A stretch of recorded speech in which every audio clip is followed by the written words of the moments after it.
それでは、ただいまより愛媛国際農業競争フォーラム2026を開催いたします。本フォーラムは地域資源の継承、海外農業研修を通じた国際的な視点、次世代農業人材の育成をテーマに愛媛の農業を次世代へつなぐ競争の機会として開催するものです。なお本日のフォーラムはライブ配信を行い、配信終了後はアーカイブとして国際農友会の公式サイトニューファーマーズで紹介する予定です。はじめに主催者を代表し、愛媛の、国際農業交流協議会会長田村隆吾よりご挨拶を申し上げます。田村会長お願いします。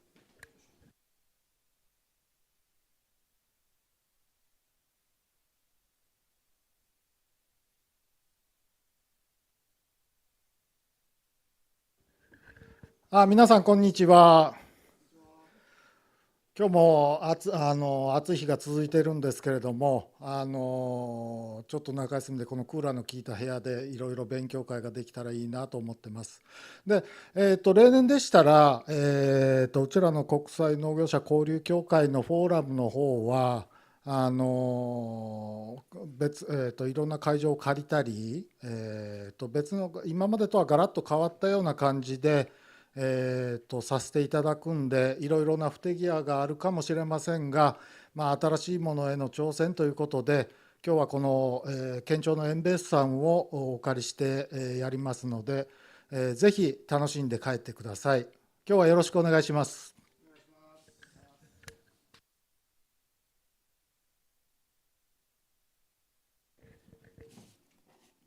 田村会長ありがとうございました。続きましてご来賓の挨拶お願いします。本日愛媛県農林水産部農政企画局農政課農地担い手対策室の峰下久美様よりご祝辞をいただきます。お願いします。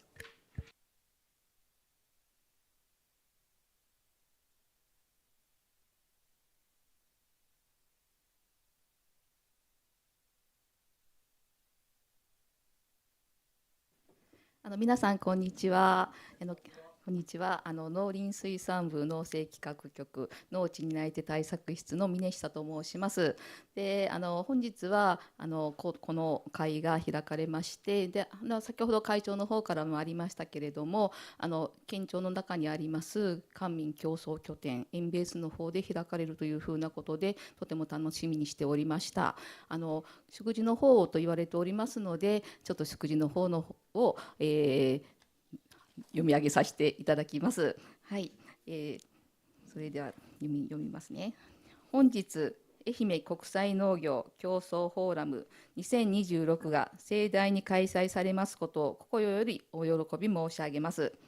で、皆様方には日頃から地域農業の振興をもとより県政の各班にわたり格別のご理解とご協力を賜っておりまして、厚く御礼申し上げます。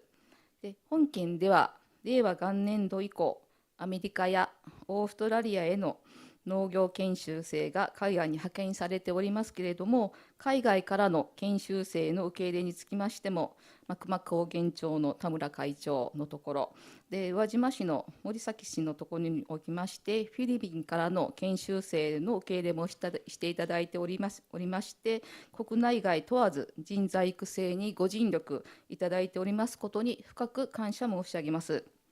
で、県におきましては、令和5年6月にスリランカとの間に覚書を締結いたしまして、農業分野におけるスリランカとの人材交流の進化を図っておりますほか、県内農業の労働力確保と人材育成に向けまして、技能実習生の受け入れ拡大と定着に取り組んでいるところです。海外研修を通じてグローバルな知識や経験、人脈を培われた皆様におかれましては、その魅力を次世代へ発信していただき、新たな人材の確保をお願いするとともに、外国人材の積極的な受け入れをご検討いただけますと幸いです。で、加えまして、本フォーラムが皆様方の視野をさらに広げまして、世界に挑戦するきっかけや地域の未来を担う若手農業人材の確保、育成の第一歩となりますことを期待しております。で、本日は、研修、シルクの方の研修もあるというふうなことで楽しみにしております。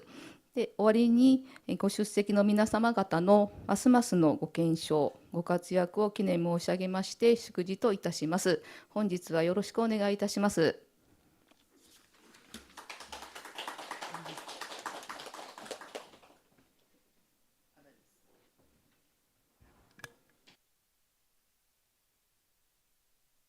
秀下様、ご祝辞をありがとうございました。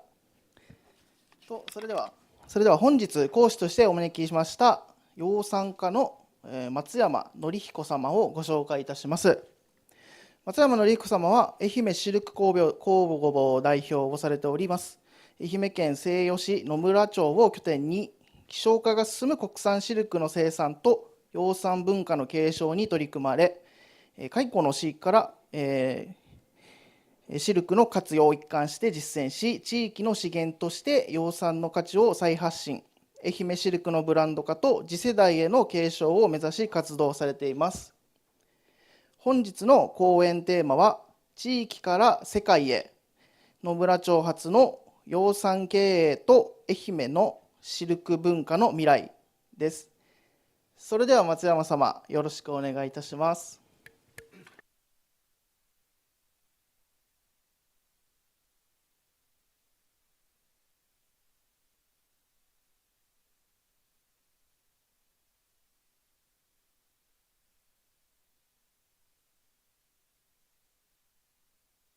どうもはじめまして、松山でございます。本日は、今回の講演にお招きいただきました。大変ありがとうございます。清家さんと私旧知の仲ということもありまして、昨年ラジオ番組の方にも出演させていただいた機会がありまして、この国際交流協議会の方のことを知りました。その趣旨等をちょっとその時を機会に考えさせてもらった時に、今回講演の依頼を受けまして、非常に共感を受ける部分が多くて、おこがましくも講演を引き受けさせていただきました。本日は希少資源とか、地域資源を生かして養蚕業を営むということで、私の経験なり思いを皆様の方にお話しさせていただけたらなと思います。今日はよろしくお願いいたします。それでテーマをいただいてたんですけれども、いろいろどんなことをお話ししようかなと思って、一応副題として、大地と人を耕し未来の地域農業文化を競争するために、フォーラムで皆さんと一緒に考えましょうということで、逆に私の方も自分の考えを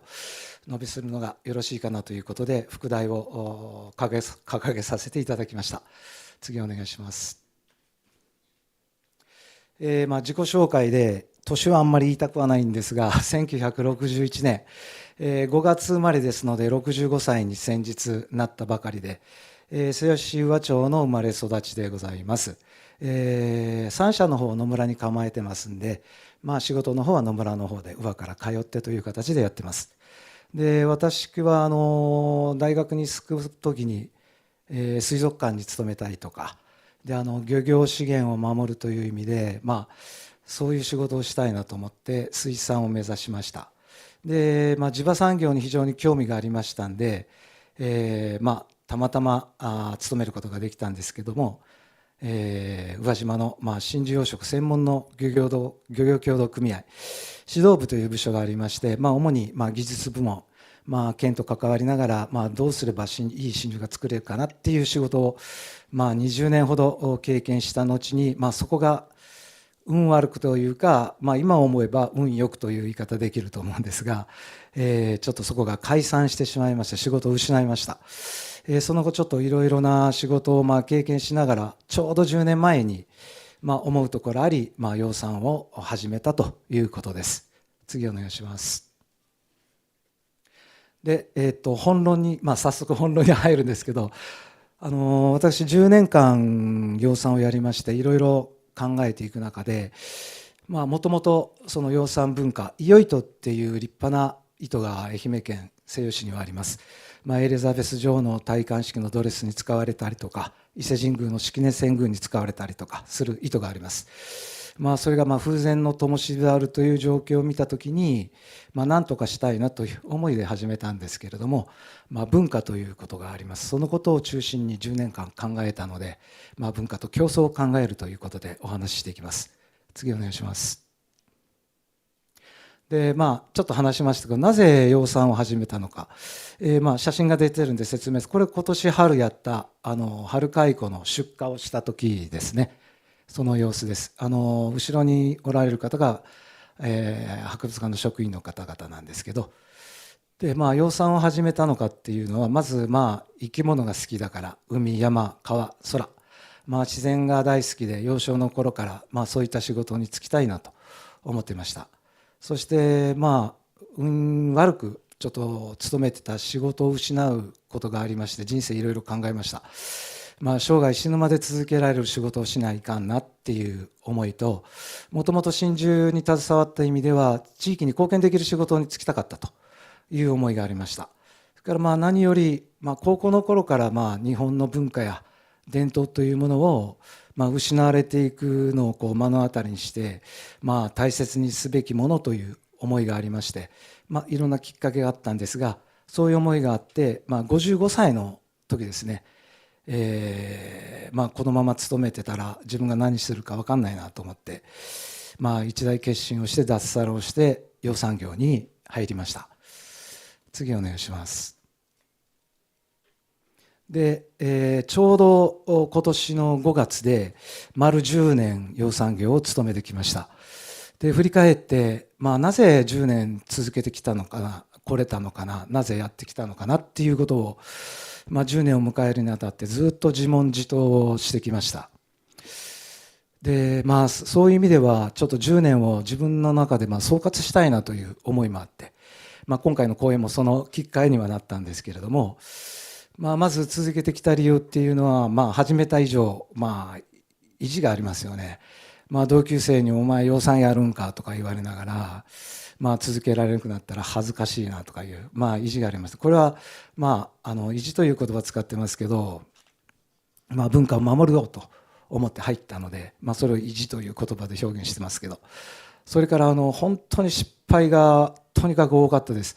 正直養蚕を知ってたわけではなくって、畑探しから始めて、もちろん指導していただいた方々先生おられたんですけど、失敗が多かったです。打ちひしがれる日々が多かったんですけれども、それでもやっぱり楽しくって、充実感が実感できたなっていうのがあって、たまたま養蚕というものが自分にそういうものを与えてくれたのかなっていう思いもあるんですけれども、それがあったからだなと。それから私が後ほど話しますけど、10年前と今の養蚕農家数激減してます。西予市でも半分になってるんですよね。で周りでベテランさんが辞めていくのを見る中で、ここで自分が辞めたら本当養蚕消えちゃうなっていう使命感が年を追って生まれてきたので、10年続けてきたんだなというふうに思います。おいおいこの理由はまた次の話の中でも話すようにはなると思うんですけど、写真はこれ醸造してここに置いてます回転まぶしっていうやつですね。蚕が全部終われば3社の中でこういうふうに釣って出していくっていうことになります。次お願いします。で私が続けてきた10年、ちょっと話しましたけど、10年経って自分自身が養蚕事業とどう向き合って、養蚕って文化と思います。で文化だなという意識を持ちながら仕事をしてきたんですけど、実際の養蚕事業って本当に苦しくって、どうしたらいいのかなっていう思いがあります。で文化を守りたいという思いもあって、自分で自問自答しながら対話をしてきたかなっていうふうに思います。で養蚕とは何かを真剣に安易に入ったわけじゃないんですけど、真剣に考え始められるから生涯続けようと思って入ったんですけど、果たして続けられるのかな、で何をすべきなのかな、で自分自身何ができるのかなということをずっと考えながらやってきました。である時なんですけど、ジオミュージアムが白川町に開館することがありました。で、せっかくできたんでなと思って、開館の2日目だったかな、ちょっと行ったんですけど、養蚕文化っていう展示があって、ジオっていうと僕は地理に限定したものかなっていう認識があったんですが、文化として取り上げられて、さらにそこで、養蚕の文化というものを非常に考える機会があったのと、でそのジオニミュージアムに関連した大学の先生が、養蚕にも興味を持たれて私の方に来られまして、その先生とちょっと文化に関してちょっと話し合う機会がありました。もうそれをきっかけにちょっと文化っていうものをちょっと自分の中で深掘りし始めたっていうんですかね、そういう状況です。そして右側に、養蚕ですよね、実際の養蚕なんですけど、私は年間、春と秋と2回やって年間で160から170キロぐらい生産してます。隠すもんではないんで、これ1キロ4000円なんですよね。で、多く見て200キロ年間生産として、2×4 ですよね。4が80万。1年間やって養蚕の売り上げって80万。実際私はそれ80万もなかなか取れる状況ではないんですけれども、で始める時にこのことはすでに分かってたことです。でなんか仕事に就かないと、飯も食えないということで、これも運よくすぐ近くにある福祉施設がありまして、知的障害の方のところですけれども、フルパート、月曜から金曜日まで、フル勤務しながら、土日農家みたいな形ですよね。それで養蚕に10年間やってきました。で続けるの大変なんで、養蚕事業の収益をなんとか図らなきゃいけない、ということで、令和元年から、そちらも展示してありますけど、桑の葉の有効を利用してお茶で収益を上げることで養蚕事業を安定して継続していけるものにしようということでお茶作りを始めました。とにかく、養蚕事業を続けるためにはあくまでもこれ事業なので安定的に継続的な経営基盤を作らなきゃならないということで、それは今でも自分自身の問題として取り組んでいることではあります。10年間続けた理由というのはこんな形で、現在こういう問題を抱えています。次お願いします。でさっきお話ししました養蚕を文化という形でそもそも取り組んだので、文化をちょっと私深掘りをしてきました。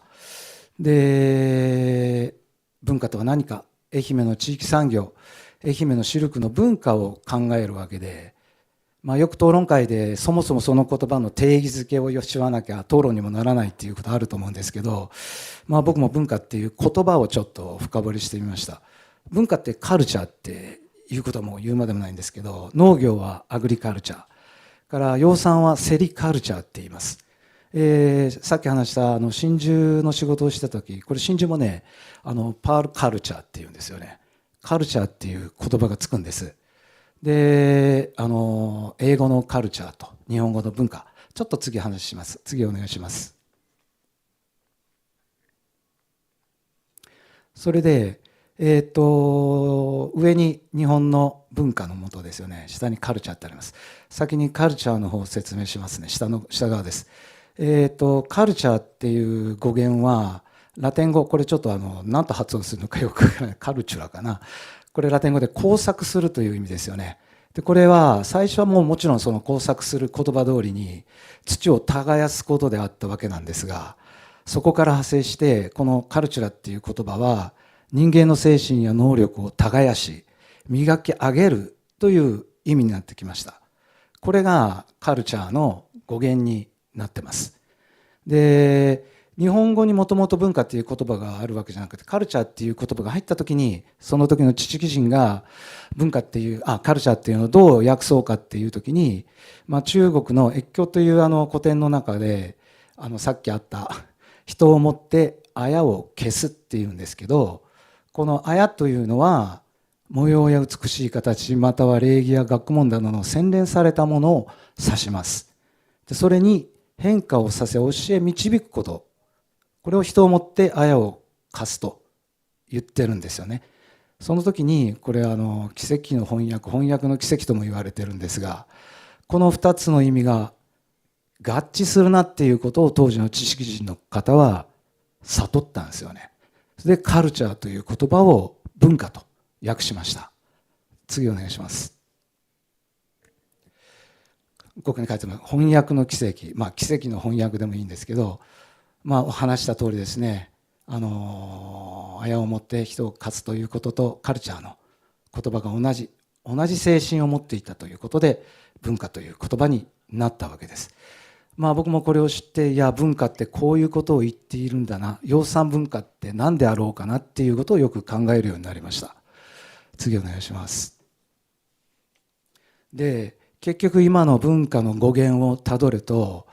私の結論じみた言葉ではあるんですけど、私たちが日々行って、皆さん方毎日畑行かれて土を耕されていると思います。その耕すという行為自体が文化なんだなというふうに僕思うようになりました。このことまた説明していきますけど、耕すという行為は語源でもお話ししたように物理的に田畑耕すだけではなくって、人の精神であり暮らし方であり、そこを耕すという意味を含まれた耕すです。次お願いします。この写真はね、蚕が糸を履き始める時なんですよね。ちょっと人手が必要で、この時6人来ていただいて蚕を拾って箱に入れてる状況な、この後この回転まぶしに蚕をつけるっていう作業になるんですけどね。はい、で文化は耕すことということで、文化人類学者に石田栄一郎さんという方がおられるということをごく最近知りました。歴博の職員の方とちょっとお会いする機会があって、この時もちょっと文化のことを話し合ったんですけど、いや松山さんそういうことを言われるのは、その石田栄一郎さんの書籍読まれたらいいですよって言われて、読んでませんまだただこれは石田栄一郎はどういう人なのかなと思って自分なりに調べてみたんですけど、これ僕としては驚きでした。この石田栄一郎さんっていう方は、人間をっていうことは私たちをっていうことですよね。私たちをどう定義づけたかというと、自然を文化へと変化する存在、これが私たち人間であると定義づけられているわけですよ。僕びっくりしました。本当びっくりしましたね。で私がこの10年間養蚕という営みを通じてこの意味をどう感じてたのかと、肌で感じてたっていう表現してますけど、僕こういう定義づけ当然知りませんし、ただそういうことを無意識に思ってたからこそ続けてこれたのかなっていうことを気づいたというのかな、思いました。再び再度繰り返すことにはなるんですけど、文化という言葉の語源は西洋の土を耕すという意味、東洋の綾をもって人を、ケースですよ、感化するという意味が重なって、結局つまり文化とは完成したものではなく、今日ここで皆さんとお話しすること、このこと自体、この時間も、この時間そのものもですよね。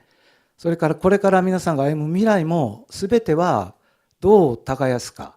どうカルティベートするか、どう文化へと昇華させるのかっていう営みっていうことを僕は気がつきました。次お願いします。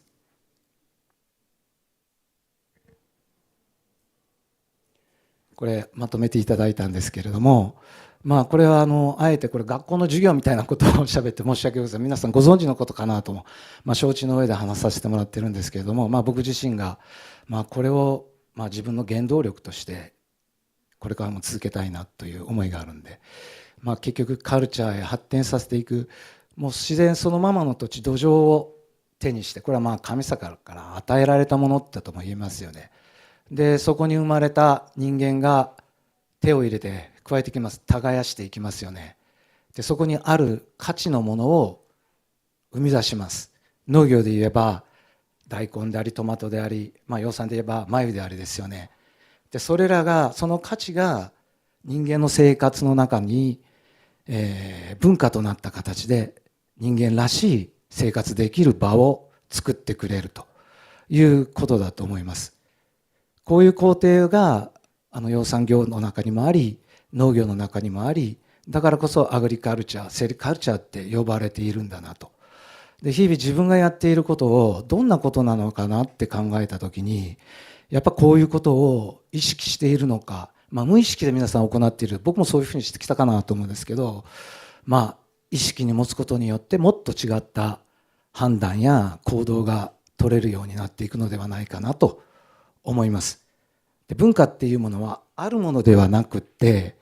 プロセス、そういうふうにこう努めていくっていう行為を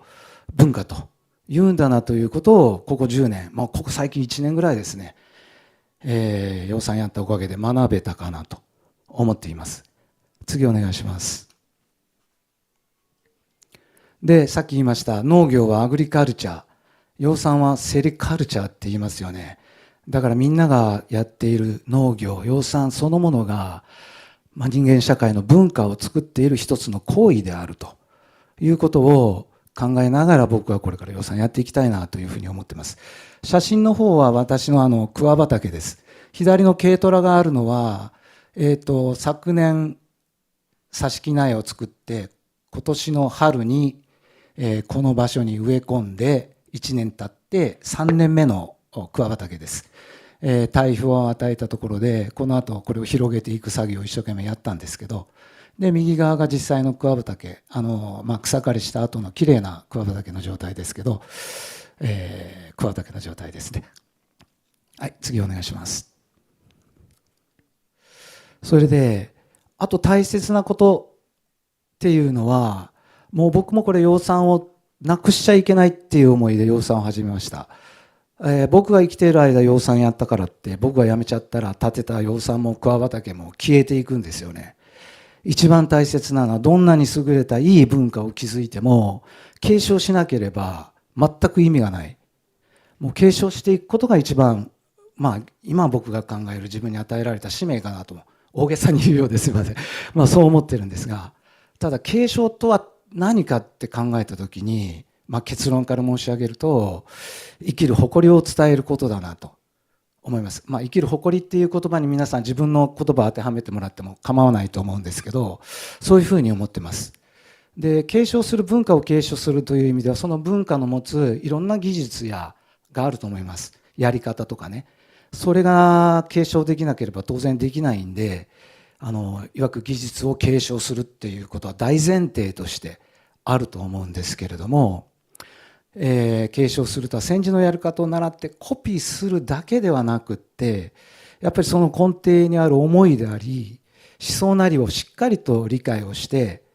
でその上で次世代につないで実践していくのはあなた自身僕自身であるわけですから、自分の言葉で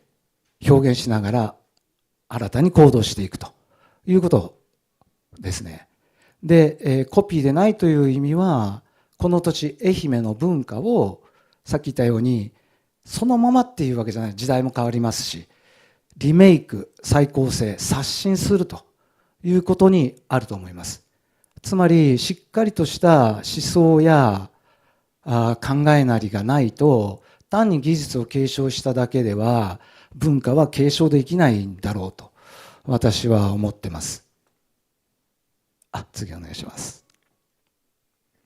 それで、今まで10年間続けてきて養蚕文化を守りたいという思いでやってきたんですが、その理由なりを続けてきた理由を今まで話させてもらったんですけど、今回のフォーラムのテーマでもあるんですが、地域資源、国際経験、競争の関係というものを、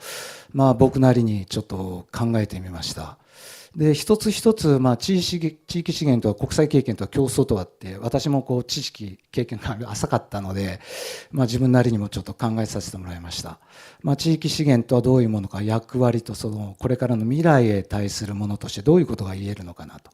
地域資源っていうのは、ある意味私がやっている養蚕いよいとっていうのもこれ地域資源ですよね。そういったトータルのものを土壌と呼びますね。でこれは未来に対する種子っていうことになるかなと思うんです。で野村町の養蚕のようにその土地に眠る固有の価値で、さっき言った石田栄一郎さんの、視点を借りれば、単なる物資ではなくって人が耕し文化に変換し得る可能性そのものを指す地域資源っていうものは、ということはそこに暮らす人々も立派な地域資源であるって解釈できると思うんですが、でこの地域資源が未来を果たす意義っていうのは、そういうものがやっぱり地域の誇り、アイデンティティであり、グローバルな生活市場に対して唯一無二の物語を提供するための基盤っていうふうに言えるんじゃないかなというふうに思います。で、国際経験ですね。次お願いします。私も少ないんですけど、国際経験ちょっとあります。ご存知かな、真珠養殖が大量に貝がたくさんなくなった時があって、ちょうど私はアクアガイの人工採苗といって、アクアガイの赤ちゃんをこの親がいい、この親がいいって選んで、貝の搾出の仕事をしてたんですが、その時に日本の貝がもうバッタバッタ死んでいく中で、結局外国の地を頼らなきゃならないっていうことで、中国、フィリピンからベトナムとか行く機会がありました。その時にやっぱり行けばあれ日本と全然違うなとか、ある意味の国際経験をさせてもらった経験はあるんですけど、国際経験っていうものはある意味、自国の自分の世界と外の世界と比較してどういうふうなのかなっていう視点の意味合いですよね。で、僕はそれらを見て、ちょっと咀嚼翻訳機っていう言葉を、ちょっと僕の造語なんですけど、ちょっと当てはめてみました。これ、鵜呑みにしちゃいけないっていう言葉があるように、国際経験をして、これいいなと思って、そのままこっちに持ってきちゃうと、どうなのっていうご経験あると思うんですよね。結局、そういったその国際経験で得た知識や技術をそのまま模倣するのではなく、自分の思想や価値観にまで落とし込んで、実践に生かせる独自の視点へと変える力、これ視点ですよね。で、結局さっきの文化っていうように翻訳された方が事例なんですけど、これよく咀嚼して、その時の現状に合わせて文化っていう言葉に翻訳されたと思うんですけど、咀嚼して、しっかり自分の頭の中、体の血となり肉となりっていうところまでやった上で翻訳をする。それが本来の国際経験の視点であろうかなと思うので、いろんな言葉あると思うんですけど、咀嚼翻訳機で表現しようかなというんで、この言葉を使わせていただいてます。で、役割そのあたりですよね。そして、外を知れば知るほど自分の世界を知ることが多いと思います。結局、日本国内でも愛媛を出て県外見ます。僕も他の養蚕農家さん見に行けばやり方全然違うし、あらって思うんですけどね。それらのことで違いを感じるっていうことで、自分のいるこの地域の資源が何たるかを知ることができるって思うんですよね。そういうのが国際経験になるっていうことですね、役割としては。で、これが未来に対する意義はどういうことですかっていうことは、閉じた地域、愛媛閉じたとは言いませんけど、じゃあ愛媛でとおいて当たり前、みかん当たり前ですよね。他の地域にもそんなにみかんはもうもらってばかりで買うことありませんっていうのは割と当たり前と思われるところがあるんですけど、そんなことないですよね。同じ地域のが当たり前すぎても見過ごされている資源を、結局世界に通用する価値として翻訳し直す役割を国際経験は担うんじゃないかなと。僕も多少なり外国見に行って真珠養殖見たときに多少なりそういう思いがありました。で、例えばですけど、養蚕のような気象産業の営みを世界へと橋渡ししてくる。エシカル消費っていうのは、すいません、僕もこれ調べて最近得た知識なんですけど、例えば有機農業とか自然農法下で作られている、ある種方向性を持ったものを消費するっていう選択のある消費ですよね。これをエシカル消費って言うんですけど、そういったものを橋渡する文化の通訳者となり得ると。国際経験っていうものはそういうものだろうと私は捉えています。次お願いします。そして、一番の要になると思いますこの競争ですよね。コーポレーション、これは語源たどりませんが、これは未来を織り上げる力だというふうに思います。私養蚕をやっているので、そういう意味で表現させてもらったんですが、中島みゆきの歌じゃないんですけど、縦の糸横の糸があって美しい反物着物を織り上げるように、地域資源と国際経験で美しい機能を織りなす行為、喜びや責任を分かち合い、共に土地に向かい耕し続けるものですね。さっきの文化の話になるんですけど、こういったものですよね。競争で役割、これ地域資源というさっき言った土壌元ですよね。この趣旨っていうものを国際経験という視点で、磨き上げていくっていう形かな。世代も異なりますし、専門性を協力していくことで新しい価値を形にするプロセスですよね。違う人と話をして、ああしましょう、こうしましょうって話します。当然摩擦するところもあると思うんですけど、新しい価値を生み出していくのが競争、共に作り出すですから、もう言葉通りかなというふうにも思います。で、未来への意義はどんなんかなと思うと、これ独りよがりな継承だと果たしてそれ文化と言えるのかなというふうな気もします。若者の感性であったり、僕は65歳で年寄りとは思ってませんけど、娘やその友達の子だと話すと非常に隔たり、覚醒の感とかいうような感情を抱く時があるんですけれども、若者の感性であったり、そして国際経験という海外の知見を取り入れながら、結局リメイクしていく、再度作り直すということですよね。そういった場がこの競争という中で行うものだろうというふうに私は考えています。次お願いします。そして最初僕はこの地域資源国際経験競争の三角関係って表現してたんですけど、関さんの方に三角関係はあまりいい意味で使わないんですけど、この三者の関係によって継承され、新しい文化も作られしていくんだと思います。特に意識しなければならないのはこの点ではないかなと思います。すでに地域資源国際経験競争ってどういうものかなというものをお話ししました。どうこの3者が関連しているのかなっていうのは、僕がもう話すまでもなく皆さんご理解をされていることだろうなと思います。地域資源元を生かしながら国際経験の視点を経て競争、お互いがいろんなことを話し合っていくということですよね。で、ここでポイントになるのは結局この循環、回るっていう行為が次世代へつながる地域の農業文化を生み出していくっていうことだろうと私は思っています。次お願いします。で、もうほぼ結びで、あと最後に別資料で私のその養蚕事業のことを詳しくちょっとお話しする時間取ろうかなと思ってます。結びで今までの話を結びにしたいと思います。次お願いします。結局、短くしますけど、地域から世界というのをテーマにこのフォーラムあるんですけれども、結局これ一方通行では交流ではないです。当たり前ですよね。それと地域って言いますけど、向こう側からこっちを見れば、ここの愛媛は世界ですよね。向こうから見れば世界を知りたいって思った時の対象はこの愛媛の地になると思います。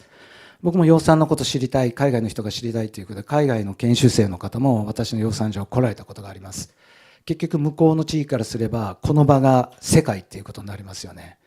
そういう意味では向こうとこっちと同じ立ち位置の中で一方通行ではなく、そして僕はここ強調したいんですけど、各々の地を耕し続けるものですよね。常に美しい文化を築こうと、その土地を耕し続けるものが互いに影響し合って美しい反物を作っていく、未来を織り上げていくっていうこの競争の循環こそが新しい農業文化を生み出す起点っていうかな、原動力になるのかなというふうに私は思ってます。以上今回の基調講演としてはこの形で人とちょっとだけ結びをさせていただきました。で、もう残り時間あと8分ほどです。ここで私の養蚕の経営であったり、今現在私が今まで話したことに、基づいてでっていうわけではないんですけど、今どう養蚕を捉えてこれから何をしようと考えているのかをお話ししたいと思います。次の話。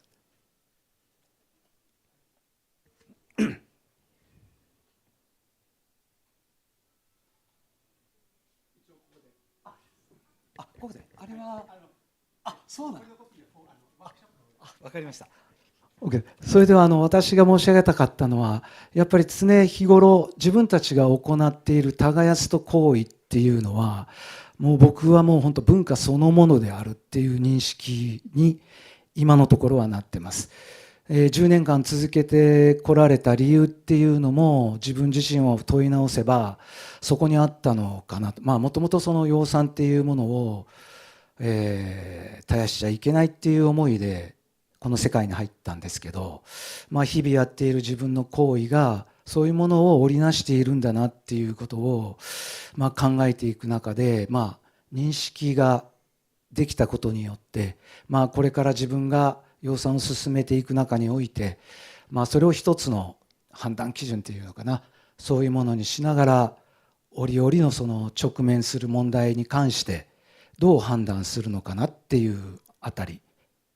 その辺を今お話ししたものを基準として今後取り組んでいきたいなというふうに考えています。そしてこの協議会の趣旨とすごく共感し共鳴するところがあって今回の講演を受けさせていただきました。自分自身も養蚕やった10年を振り返るいい機会にしようかなという思いもあって10年間を振り返った形の話をさせていただきました。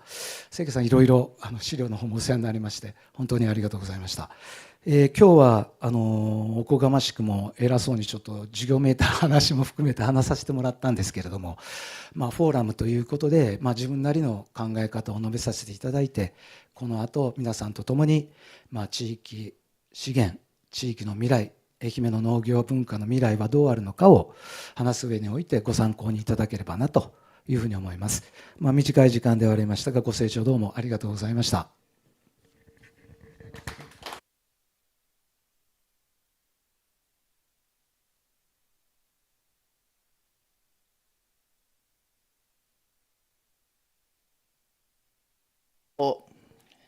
松山紀子様、貴重なお話ありがとうございます。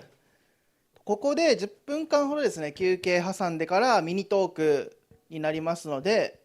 どうぞ10分間休憩挟むので、後ろの台とかにいろいろ物持ってきてもらってるので、よかったらご覧ください。はい、どうもありがとうございました。はい、そうですね、せっかくですので、後ろの持っていただきました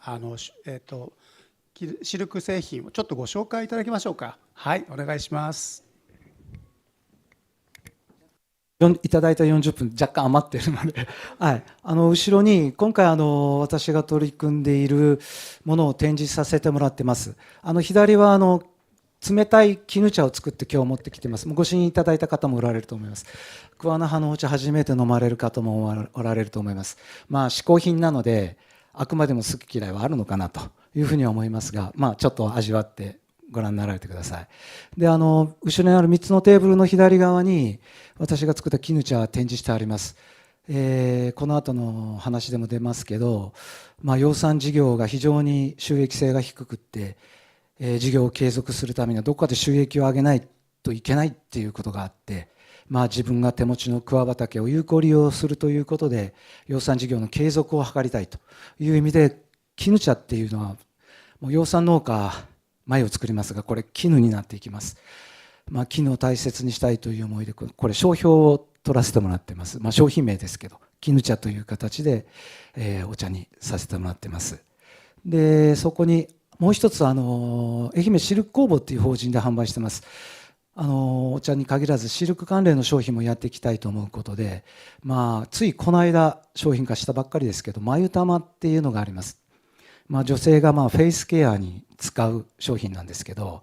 蚕に眉にあるセリシンっていうタンパク質が非常に肌の組成と似ていて、保湿性も高く美容性も高いということと、蚕の履く糸の繊維が角質を優しく取り除いてくれるので、洗顔後お花のこういう角質のあるところに撫でていただければ非常にいいという商品ですね。でその横に申し上げている、僕は結局養蚕を守りたいっていうのと同時に、西予市愛媛にあるこの伊予糸っていう糸を守りたいっていうのが私の大元なんです。で昨日シルク博物館の館長さんを訪ねましてサンプルをいただいてきました。ちょっと直接手に触れられることはできないんですけれども現物の伊予糸をお持ちしてます。伊予糸の解説もあるので、こういう宝がこの地域にあるっていうことを知っていただければなと思います。はい、でその右横のテーブル中央のテーブルはうちわが見えると思います。これ眉うちわといって、竹のうちわの骨に蚕を直接乗っけて、3日間ほどかけて糸を直接そこに履かせます。蚕いろいろ上に登ったりするので、この骨のうちわをこう上下に回転させながら、3日間ほど付き添いながらこの眉を作り上げます。これ私多分6、7年前に集中して作ったんですけど、こういう眉うちわっていうのも一つの文化ですね。で、後ろにまぶしに置いた眉をちょっと展示してます。で、手前の左側から伊予糸の原料となるあけぼのっていう品種を使った眉と、その横に小石丸っていう品種を使った眉があります。これはご存知のように上皇皇后の美智子さまが皇室の方で養蚕されていることをご存知の方多いと思いますが、何を買いますかっていうところに美智子さまが、この小石丸っていうのは日本原種の蚕なんですが、非常に失われていく小さな眉しか作らないんで、商業性が非常に低かったんですよね。で、廃れてたものなんですけど、やっぱ日本のそういう大事なものを守らなきゃならないっていうことで、美智子さまがこの小石丸という品種を選んで今もやられてます。もう僕も一度飼ってみたいということで種を仕入れまして、小石丸を眉まで育てた小石丸の眉です。で、その横に保内町に愛媛三種っていう西日本で唯一蚕の種を作ってくれる会社があります。そこからそこ独自の品種で黄色い糸を履く蚕がいるんですけど、その黄色の眉も作った眉も置いてます。はい。で、その後右横に毛羽な蚕の眉の周りはその蚕をその位置で固定するために蜘蛛の巣のもやまっとしたものがある。出荷するときにはその毛羽を取り除くんですけれども、もうこの毛羽も有効利用ができるので、これからそれを検討していきたいかなというふうに思ってます。はい。で、最後その右端には右のテーブル、はい。で、これ眉細工です。今後養蚕の文化を知ってもらいたいという意味でお茶があるんですけど、眉細工ご存知の方多いと思います。それ私の手作りで非常にクオリティが低くて申し訳ないんですが自分で作ったやつです。眉の形を生かしながらいろんなものが作れます。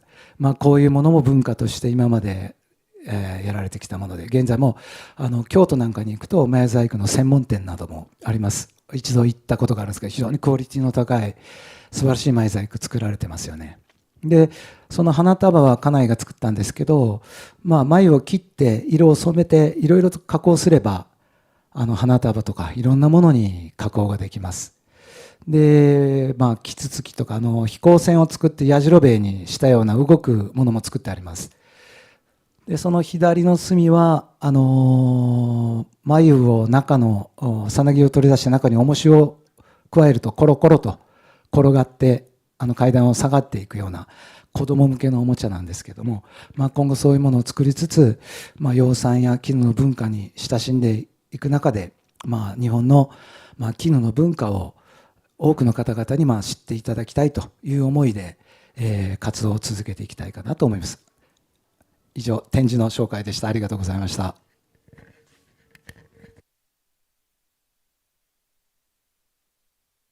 ありがとうございます。じゃあ、言った通りミニトークがこの後あるんで10分間ぐらい休憩取ってもらって、それからミニトーク入るので、各自休憩お願いします。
はい、では続きを始めたいと思います。ミニトークに移ります。今回のミニトークですね、海外農業研修の勧めを始めます。海外農業研修の制度や研修経験、帰国後の地域農業への還元について実体験を交えながら、愛媛県国際農業者交流協議会会長田村隆吾が紹介します。田村会長は2002年に公益社団法人国際農業者交流協議会が主催します海外農業研修事業にて、米国に2年間の農業研修に参加されました。現在は愛媛県久万高原を拠点に株式会社田村ごはんを、田村ごはんプロとして水筒を中心に野菜や麦などを生産されており、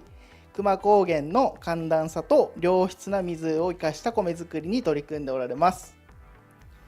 自然を育て緑を豊かにをモットーに、農業と林業を、両立を通じて豊かな自然環境を守りながら地域の未来につながる食作り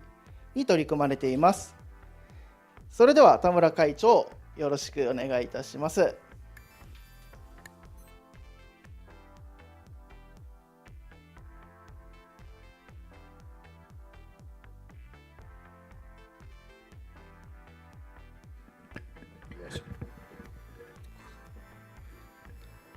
皆さん、たびたびすみません、田村です。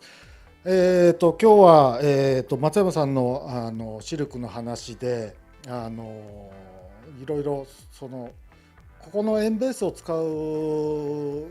に対してその競争というものをどういうふうに捉えたらいいのかなというのを僕もずっと考えてたんですけれども、いろんな捉え方があって、やっぱり先ほど松山さんが言ってたような地域資源と国際経験を、縦と横の糸で紡いでいくのもその競争であるということを聞いて、いろんな本当競争という捉え方ができるなと思って、話を聞かせていただきました。今日はありがとうございました。で、これからはもう私たちの愛媛県国際農業者交流協会というものについて、ちょっと話ができればなと思います。まずは、私は久万高原町で、農林業をやっているんですけれども、今、ASEAN の方から、フィリピンの研修生が、1人入っています。ちょっと先に紹介させてもらえたらと思います。じゃあ、ジェフ君。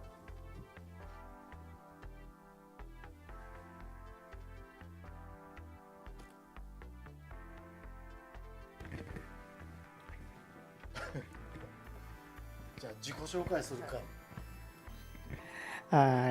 こんにちは。はじめまして。私はジェフです。フィリピンから来ました。よろしくお願いします。毎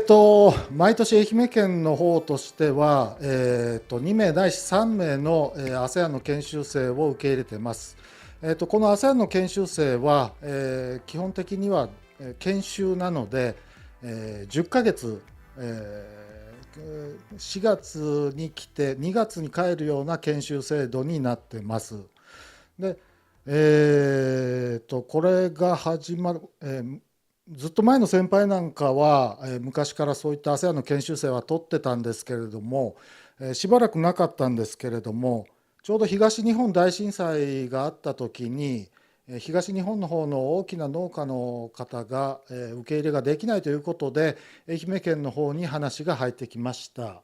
でその時から、フィリピンの研修生を、2名ないし3名愛媛県で受け入れるようにしています。ジェフ君ありがとうございました。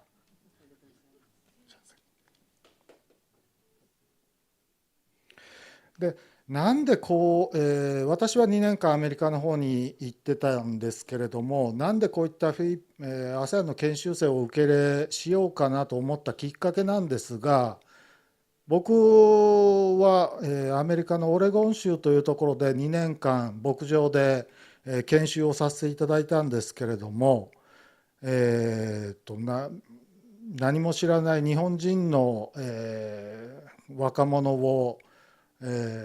本当に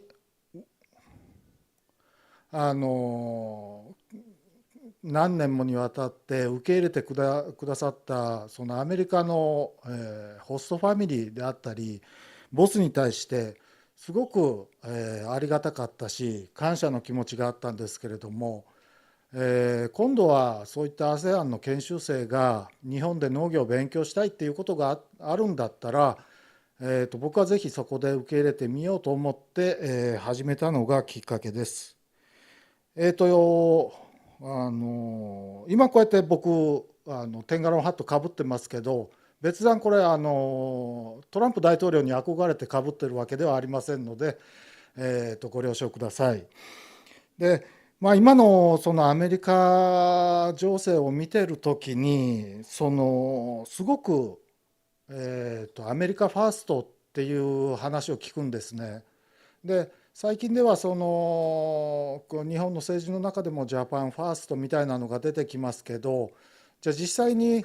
自分たちだけが良ければいいのかなっていうのを考えた時に、僕たちアメリカやヨーロッパの方に行って農業研修をしてきて、実際に感じることって自分たちファーストではなかったような気がします。だから僕がアメリカに行った意味っていうのはアメリカの農業の技術を学びたいと思って行ったわけじゃないんですね。でアメリカでやってることを日本でやってもう全く同じようにできるとも思わないし、で私は米作ってるんですけれども全く関係のない、肉牛というコースで、アメリカに行きました。それは何でかっていうとやっぱり一番カウボーイでアメリカっぽいっていうのがあって、ビーフというコースを選考したんですけれども、彼らが同じ農業者としてどんな考え方をしてるのかなっていうのが僕は一番に学びたかったことです。でその中でやっぱり一番感じたのは、僕は州の最低賃金をもらって、アメリカで、働いてでH3 という特殊なビザを持ってアメリカ研修に行きますんで、2年間のうちの6ヶ月は向こうの大学に行って勉強しなきゃいけないという、システムなんですけれども、その中で僕が入ってた、オレゴン州のアルボードランチという農場では僕は最低賃金もらってたんですけれども、働きに来てるカウボーイの人たちは僕の最低賃金よりも少ないんですね。だけど俺はこの牧場で仕事がしたいっつって、アメリカ各地からやってくるわけです。で見ててなんかその当時日本の農業ってすごく汚いとか臭いとか3K とか言われてましたけど、僕が行ってたところの農場のカウボーイたちはみんなすごい仕事にプライドを持ってるし、何をするにしてもすごく楽しむっていうことを念頭に置いてるというか、ちょっとしたダンスパーティーに行っても楽しむ、仕事も精一杯やる、もう本当にワークハードプレイハードという感じのそういったアメリカ人のマインドというかそういったものを感じることができたのかなと思います。でその経験が今私は農林業をしてるんですけれども、そういったものにもすごく役に立ってます。ちょっとアメリカ研修の紹介という名目だったんですけれども、ちょっと話いろいろ前後するけどすみませんがよろしくお願いします。で僕は、何にもないところで四国の半分ぐらいの面積のところで、うちが大体7,000頭ほどいたところで、研修をしてたんですけれども、アメリカ人も家族がいるだけ道路も、砂利道があるだけで、行ったところの子どもたちは絵を描くと山の色を灰色で色付けするんですね。それは何でかっていうと、山に木が生えてるイメージがないんですね。だから僕たち当たり前に山は緑色で色付けしますけど、向こうの子たちは山には石がガラガラっとあって木が生えてるイメージないので灰色で色付けをしてて、いかにこの日本で農業ができることのありがたさ、草が生えて困るな、いろいろ日本の農業やってて思うところあるんですけれども、それだけ恵まれた土地なんですね。でも山に勝手に木が生える、草が生える、水も豊富にある、そういったところで農業ができるっていうことがありがたいっていうことに気づけたのも、この海外研修に行った、一つの良さだったんじゃないのかなと思います。で今こうやって農業やってても、行く前と行った後ではやっぱりその日本の環境のありがたさっていうのをすごく感じますし、でもっと、そういったものを大切にしていかなきゃいけないなっていうのを、感じました。で僕の生い立ちの話にもなりますけど、僕は久万高原町という田舎で育ちまして、すごく田舎が嫌でした。でもう早く都会に行きたくて、で、高校は松山の高校に進みまして、でそれからもう僕の時代トレンディードラマ全盛期なんですね。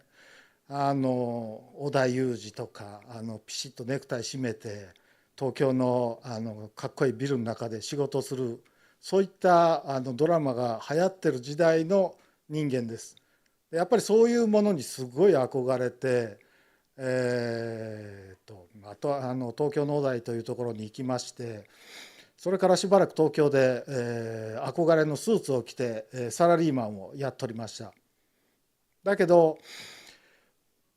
これだけやってこんなもんなんだというのと、これは僕の価値観ですけど、一生いるところじゃないなっていうのを感じたりして愛媛に戻ってきました。やっぱりその出たことがないとずっとその憧れだけが残るんですね。そのトレンディードラマみたいな生活がしたかったとか、東京で生活がしてみたかったとか、アメリカ行ってみたかったとか、その実際にやらないとずっと憧れだけが残って人生にあの時あれができなかったからとか言い訳にするんですね。だからそういう気持ちがあるんだったら、そういったまず行動して経験を積むっていうのも人生には大きな価値があるんじゃないのかなと思います。で本当に何もないところで、SNS もなけりゃメールもない、テレビもない、ラジオもない、吉幾三の歌じゃないですけど、本当にそういうところなんですね、僕のいたところは。でその中で日本人たった一人いて、時間だけはたくさんあるんですね、夜。でその中でもう1年半そこの農場にいていろいろ考えました。で過去の自分のこと、現在の自分のこと、未来の自分のこと、そういった時間を、何にもないところで見つめられる時間ってやっぱりそういう海外研修なんかも一つのきっかけなんじゃないのかなというのは感じました。で本当にもう一人しか日本人いなくて、あとボスとボスの家族がいて、その中でやっぱり人間って社会的動物なんだなっていうのを、感じました。やっぱりその一人では生きていけないっていうのが、人間なんじゃないのかなという、感じを、アメリカの方では受けました。で今現在じゃあ何が役に立ってるのかなっていうのは明確にこれっていうのは分かりませんが、僕が今自分で農業をやってる上で感じるところとしては、アメリカ行って技術を学ぶわけでもなくで、どんな考え方を持って農業に取り組んでるのかなという思いを持って行ってきたんですけれども、今の若い子が農業をやってるのを、いろいろ見たり聞いたりします。でその中でいい面もあるんですけれども、僕 SNS っていうのがすごく影響してるんだろうなというのは感じます。でSNS って正しい情報もあれば嘘の情報もあればいろんな情報が飛び交ってるんですけれども、いろんな農業も日本に限らず世界各国の農業者の生活姿、規模、そういったものが見れるんですね。でその中で若い子たちが農業はこういうふうにならんといかん、こんなに投資してやらんといかん、規模拡大せないかん、そういう、感覚にとらわれてこういう人らは自分で営業もやっとるんだ、こういう人らは自分で商品開発もやっとるんだっていうふうになって、もう全て自分でやらなきゃいけないっていう、でこんな規模じゃない、このぐらいの大きな規模じゃないと農業とは言えないとか、知らない間にその農業に対して自分で固定概念を作ってしまうというか、そういった危険性があるんじゃないのかなと思います。で海外研修に行ってよかったと思う一つのきっかけとして、僕は久間高原町から松山に出て久間高原町を見ることができた。で東京に行って東京から愛媛を見ることができた。でアメリカに行ってアメリカから日本を見ることができてよかったなと思うのは、自分の地域に合ったその農業っていうものを見つける力っていうのが必要なのかなと思います。だから熊林業の町なんですごい、林業今流行ってるんですね。で若い子が何か仕事をするっていうと大体みんな林業するんです。で林業って、国や県の補助金もありますけれども、今林業バブルと言われるようにすごい儲かるんですね。で最初はサラリーマンより稼げたらいいなという感覚で、じゃあ目標500万にしよう。で500万で林業を始めました。隣の人は新しい機械買って1000万取れるようになりました。じゃあ僕も負けないように新しい機械買って1000万取ろう。1000万取りました。そうなると次、これもっと機械入れたら5000万稼げる。じゃあもっと稼ごう。で5000万取りました。林業の法人でやっとる人は1億から取る。じゃあ僕も法人にしよう。人間の欲求ってキリがないんですね。だから僕は仕事をするときに最初に自分が目標とする金額を決めるっていうのは非常に大事なことだと思います。年間いくらを取ろう。でこれが自分の目標だ。他と比べる必要はないんです。だからそういうところが自分の地域、自分のに合った農業を見つける、林業を見つける力あるかどうかっていうことなんじゃないのかなという感じはします。これはこれから農業をやっていく人に、そういった心づもりがあったらいいなというアドバイスというか、そういったものになるんですけれども、で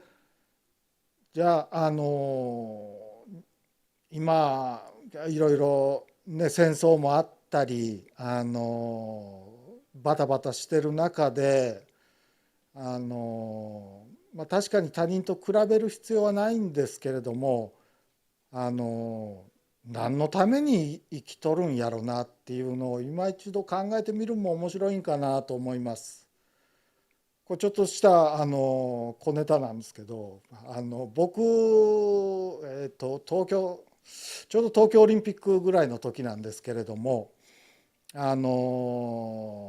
私の嫁と子供2人東京オリンピックあるっていうのもあったし、1年ほど神奈川県の方の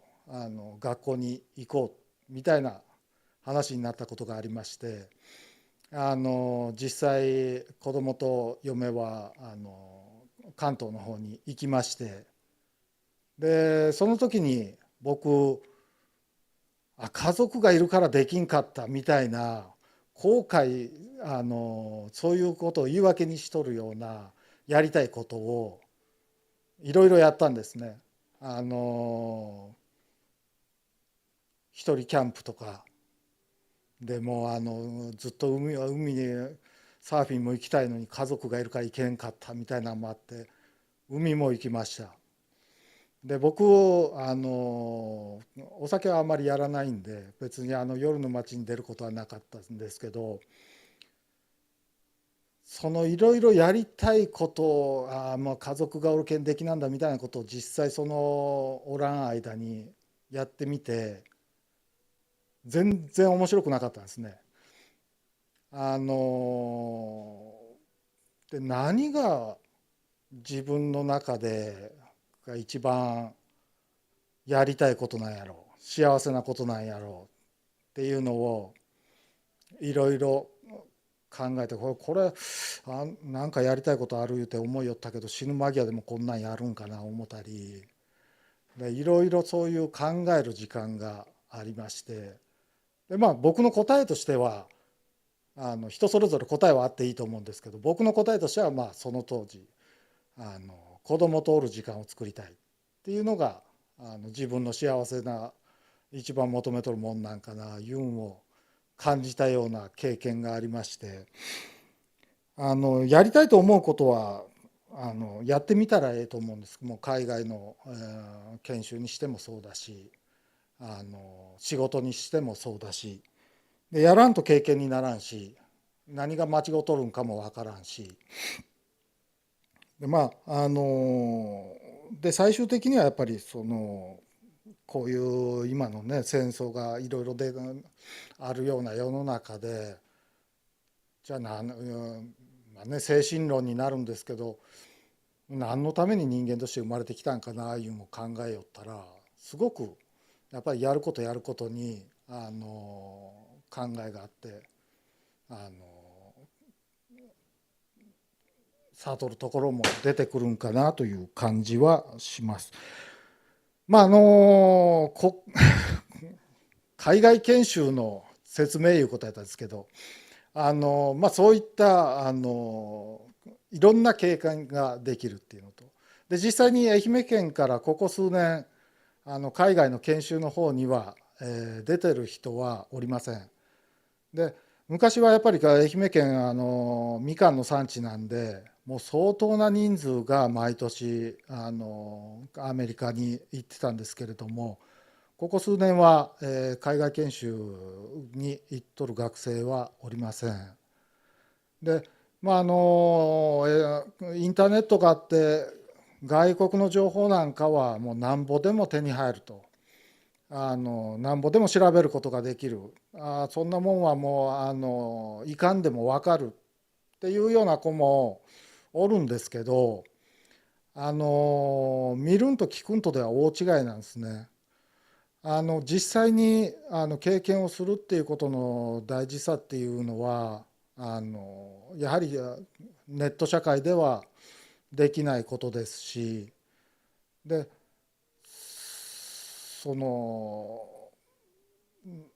便利になりすぎる必要もないと思いますし、行って初めて分かる感動とかそういったものもできたら若い子らに経験してもらいたいなっていうのを僕らが感じたことを感じてもらいたい、そういった、思いもあります。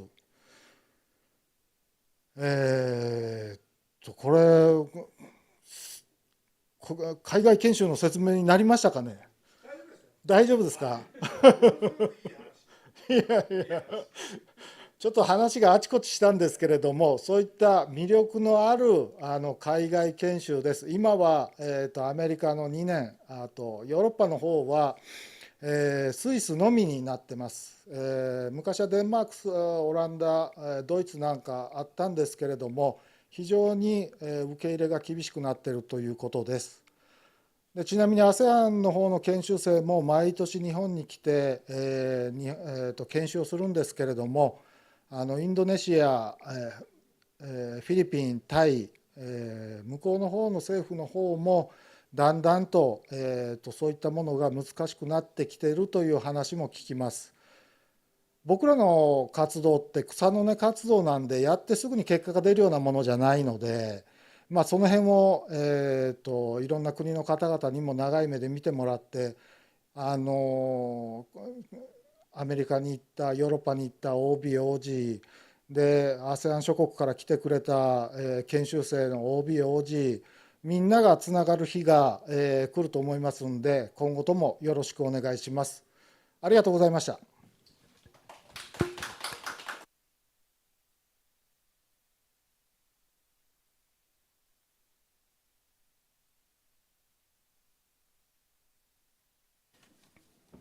はい、田村会長、貴重なお話ありがとうございます。ありがとうございます。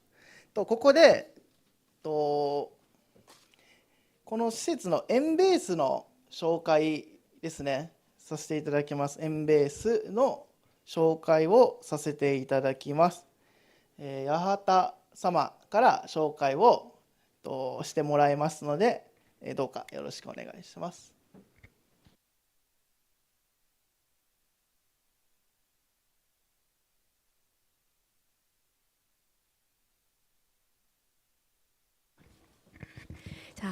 皆様こんにちは。今日はお暑い中、エンベースの方にお越しいただきましてありがとうございます。私民間のアトミカという会社でこちらのコミュニティマネージャーをしております八幡と申します。今日は会の途中ではございますが、少しお時間をいただきまして、この施設について皆様の方にお伝えをしたく、またちょっとお耳を傾けていただけますと幸いです。はい。じゃあ、エンベース、今日初めてお足運んでくださったよっていう方、ありがとうございます。はい、今日初めての方もですね、何度目かの方もですね、ぜひ、あさって以降、月曜日以降も、どんどんお足を運んでいただいて、エンベースを活用いただきたいと思っております。で、このエンベースなんですけれども、なぜこの施設が立ち上がったのかというこの背景からお話をしたいのですけれども、こちらにお示しをしております通り、現在、外部環境、地域、世の中の方が著しく変化をしておりまして、いろんなものに対しまして、行政も、今まで通りのサービスを提供するということが難しくなってきておったりとか、あとは民間だけで解決をしていくということもなかなか難しい時代、環境になりつつございます。そんな中でですね、行政の強み、民間の強み、それぞれ前の方にお示ししておりますけれども、これらを、互いの力を持ち合わせて、共にこの地域課題の方に取り組んでいくことで、地域課題の解決ですとか、新しい価値の創出に取り組むことができるのではないか。官民競争が、これからの、活路といいますか、非常に大切なものになってくるのではないかというふうに考えまして誕生いたしましたのがこのエンベースでございます。本当行政の強み、公共性ですとか制度づくり、民間の強み、アイデアとかスピード、こういったものをですね、企画段階、課題を生み出すところから共に手を携えて持ち寄って取り組んでいくことで課題解決に向かっていきたいという思いで立ち上がりました。で、エンベースのコンセプトに関しましては上段に記載しております通りでございます。で、このエンベースでございますが、愛媛県庁の中にある施設でございますけれども、決して愛媛県とだけ競争をしていくというような場所ではございません。向かって右側の方に図がございますけれども、例えば、皆様方のような団体様であったりとか、学校、金融機関、新しくビジネスを始められる方々、そして行政市町の方々など、本当にいろんな方々がですね、この場所で関わり合って、自由にコラボレーションしていただきたいと思っております。で、そのコラボレーション、仲間の輪の中に愛媛県も一人のプレイヤーとして存在している、そういったスタンスでございます。で、続きまして、こちらのエンベースの3つの大きな特徴をお伝えしたいと思います。左側ですね。こちらのエンベースには、先ほど私、民間の会社のものというふうに申し上げたんですけれども、私どものような民間企業のスタッフと、あと愛媛県庁の職員の方と、それぞれのコミュニティマネージャーが常駐をしております。ですので、もうこの運営体制からすでにですね、この施設の方は官民共創としてスタートをしております。で、また真ん中、これまでにもですね、愛媛県の方は様々な競争事業の方に取り組んでまいりました。例えば、トライアングル愛媛でございますとか、愛媛グローカルフロンティアプログラム、EGF と呼ばれるようなものですね。こういったものもですね、今後も積極的に活用をしながら、競争事業の方に取り組んでいく次第でございます。そして一番右側、先ほども申し上げたように、こちらのエンベースは愛媛県庁のこの第二別館1階、2階の中にございます。この立地、環境をもちろん活かしまして、愛媛県の担当課との接続であったり、連携の方もスピーディーに行うことで、価値創造ですとか、地域課題の解決によりスピーディーに、大きく取り組んでいきたいと考えております。そしてこちらがですね、活用イメージをお示ししたものになります。エンベースといたしまして、競争の機会を左上ですね、01、競争の機会を、作り、提供して、ここで芽が出てきたものに対しまして、しっかりと具現化の後押しと拡大、横展開まで行っていきたいと思っています。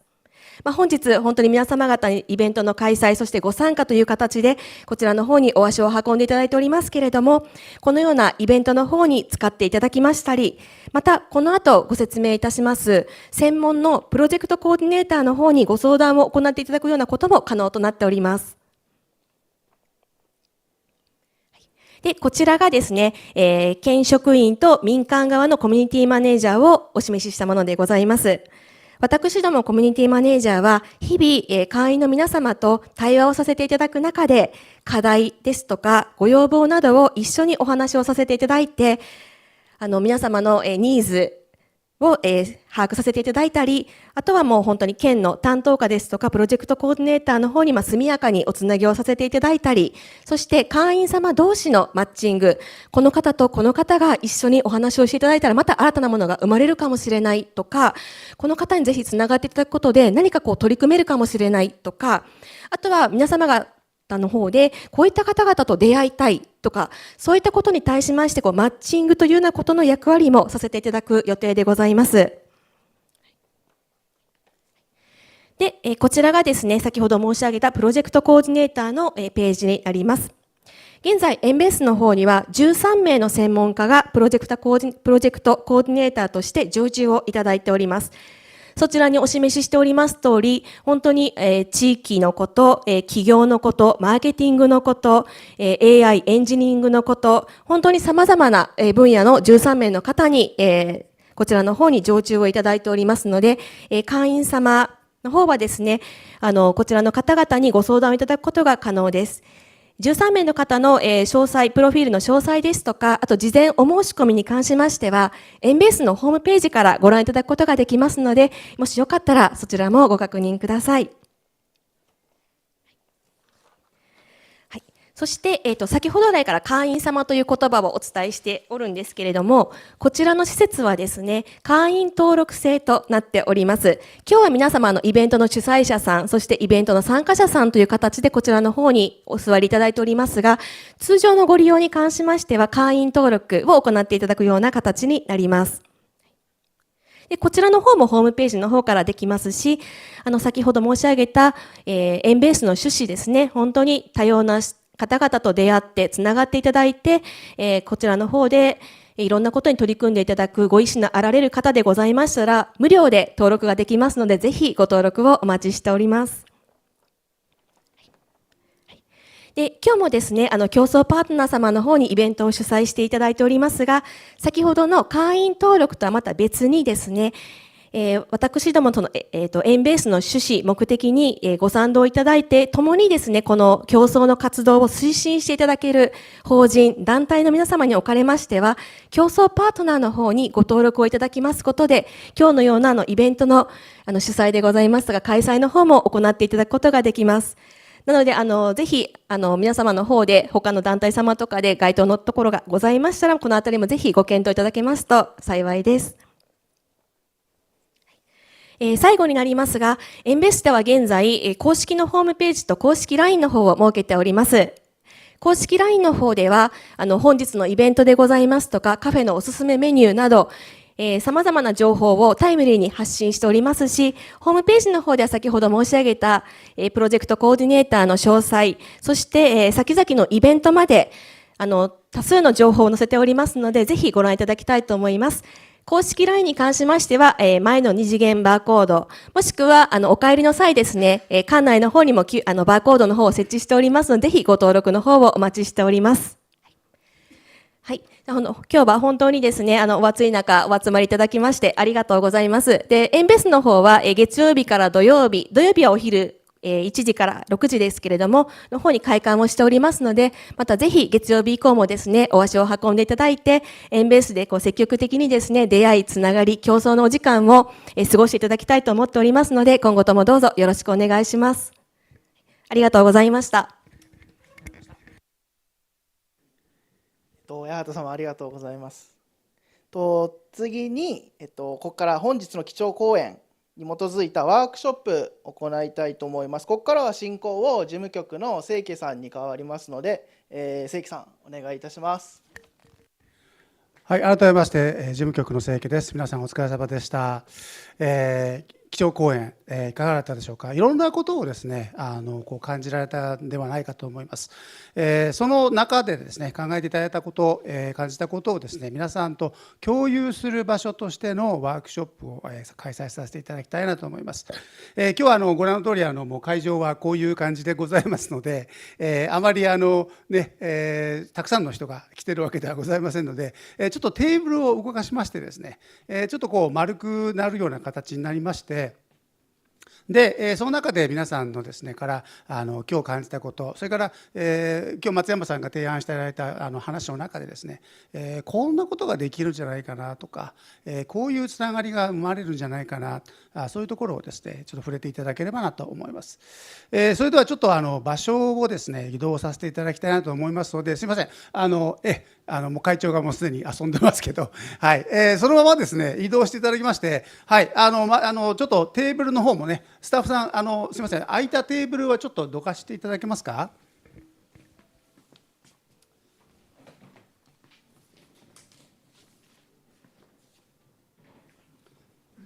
はい、ではちょっとカメラのね移動をさせていただきますね。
はい、それでは早速ですね、マイクの方すみません、ちょっと持ってきていただけますか。3本マイクがあったと思いますので、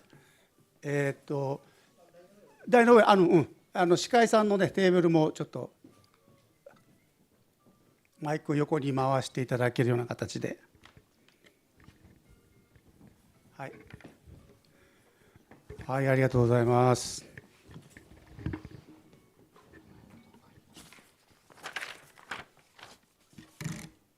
さあ、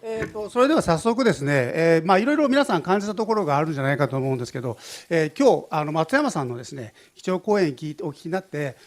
これはちょっと私は感じたなっていうところをちょっとシェアしていただければと思うんですが、いかがでしょう。ちょっとこれ私言ってみたいなと思います。はい、じゃあ大野さん、大野さんのところにちょっとマイクお願いします。はい。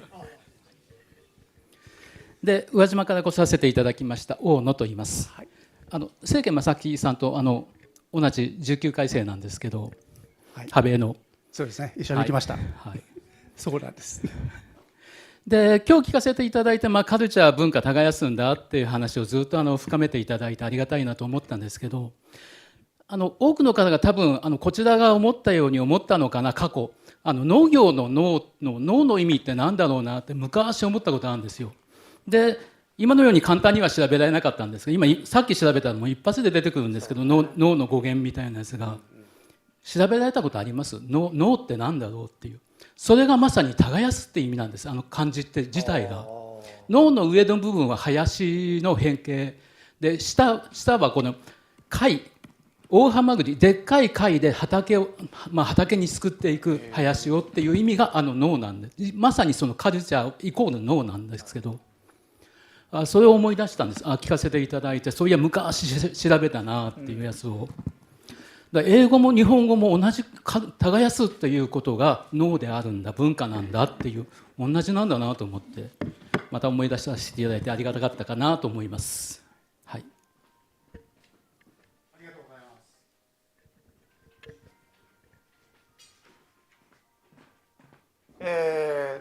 います。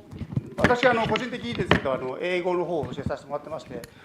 アグリカルチャーという言葉は私県立農業大学で英語を教えてまして、その時にはですね、必ず学生が使わなきゃいけない、覚えなきゃいけない言葉として、必須なんですけど、今日はですねその話を大野さん取り上げていただきました。それから松山さん深めていただきました。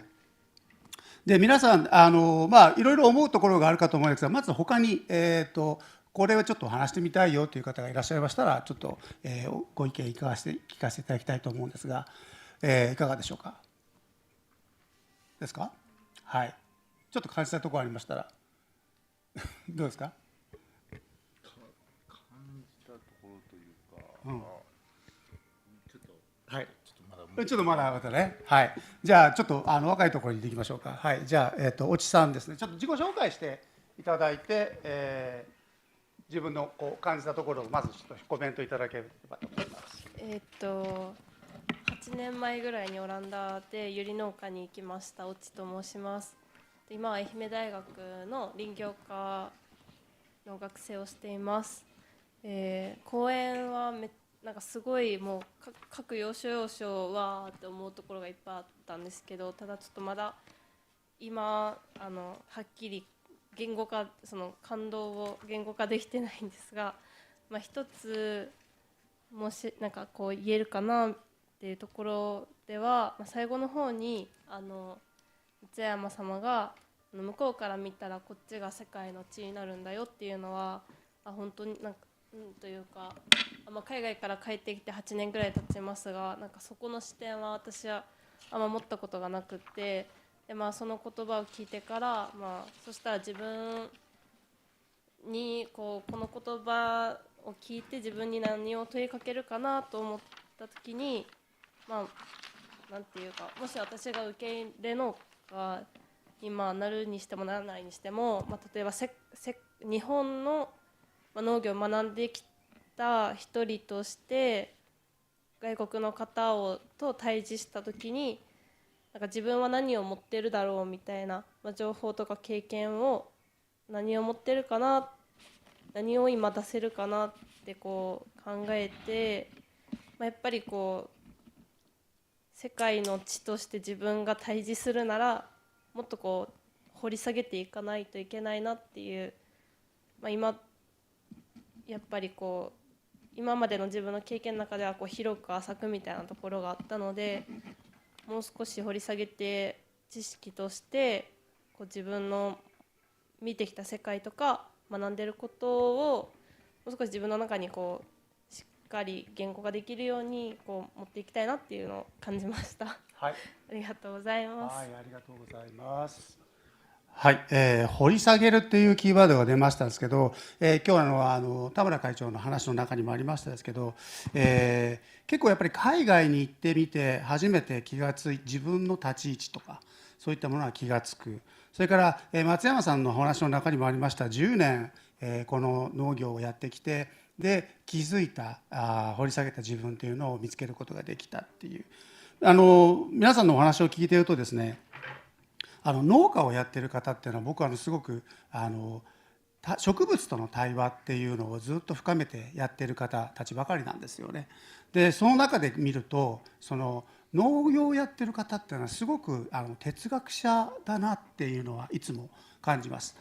自分なりの自分の生き方っていうのをですね深めて考える、そういう意味では農家の方っていうか、農業を目指す方っていうのがなんだろう、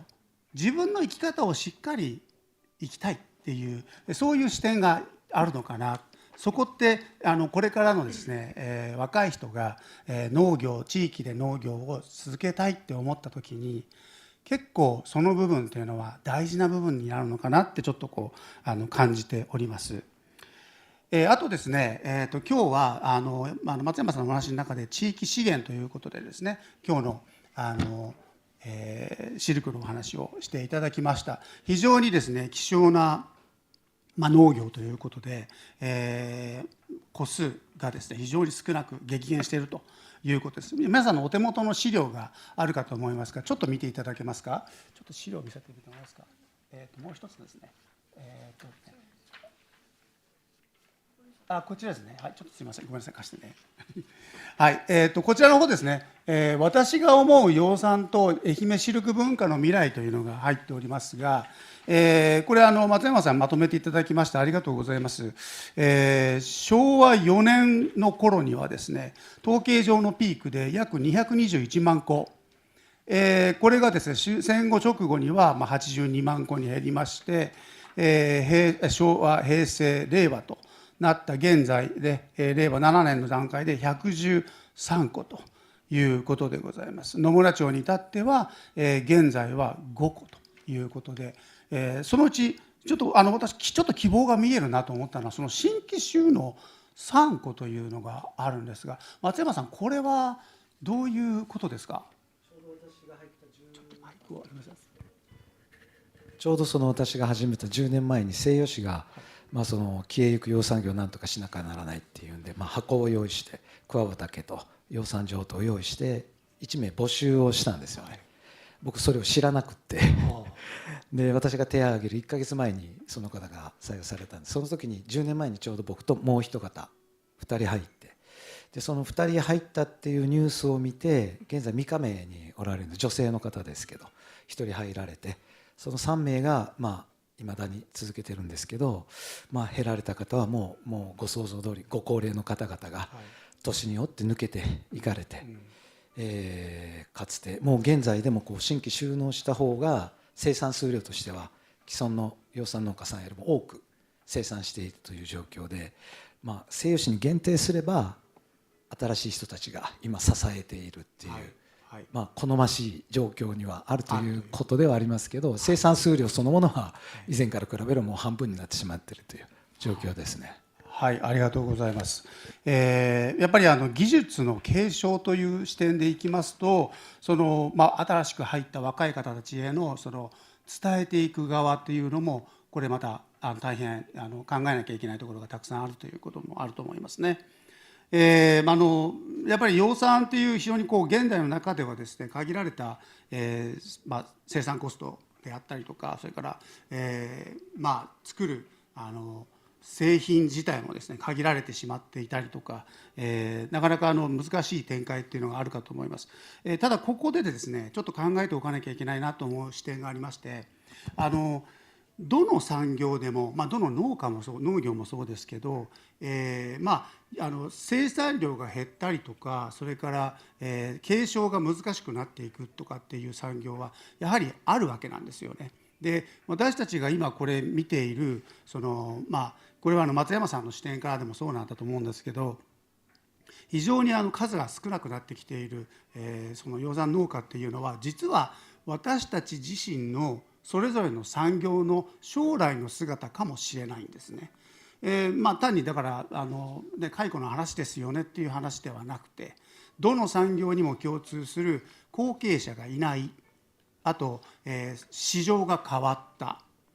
新製品が登場したことで、自分たちが作っているものが必要性がなくなってしまったと、そういう非常に技術変化も大きく影響しているわけですよね。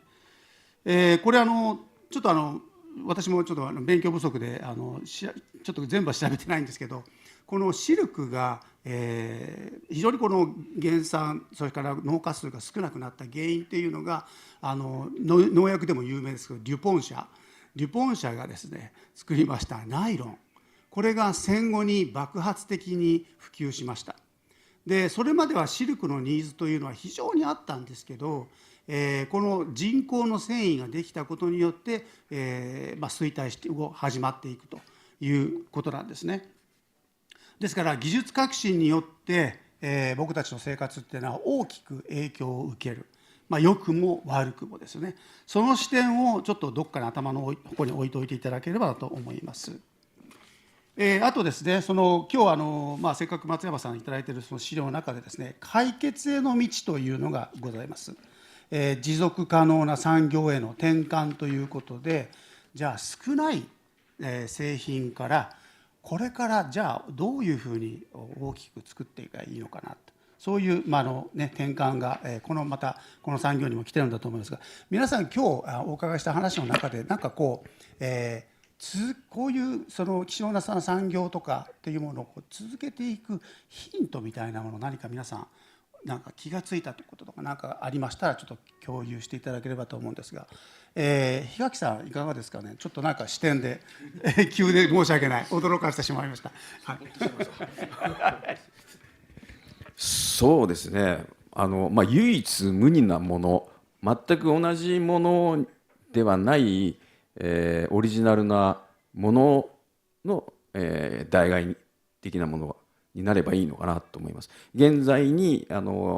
実在しているいろんな、ハンカチにしても何でもそうだろうと思うんですけど、絹を材料とするあらゆるものを、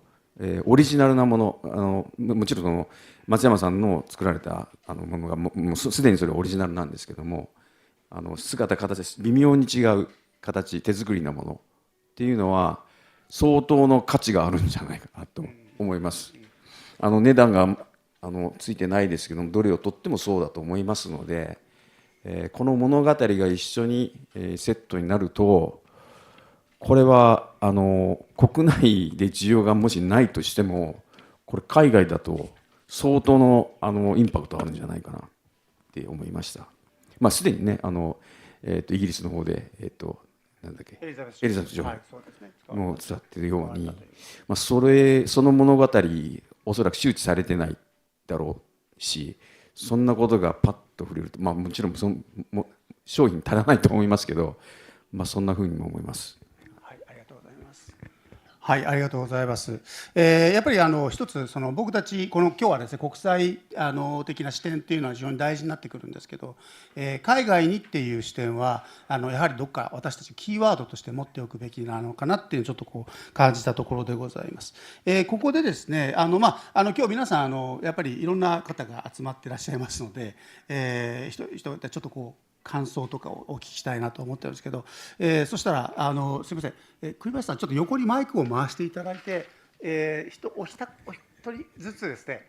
ご自分のご紹介をしていただいて、ちょっと今日の感想を教えていただければと思います。栗林憲孝です。今日はありがとうございます。僕は改正でいうと21改正でアメリカ2年で農業研修行ったんですけど、近年とその当時の研修生の思いとかそういうのは全くっていうぐらい違ってきてるなと最近よく感じますが、僕がいた時なんかはどっちかといえば何ですか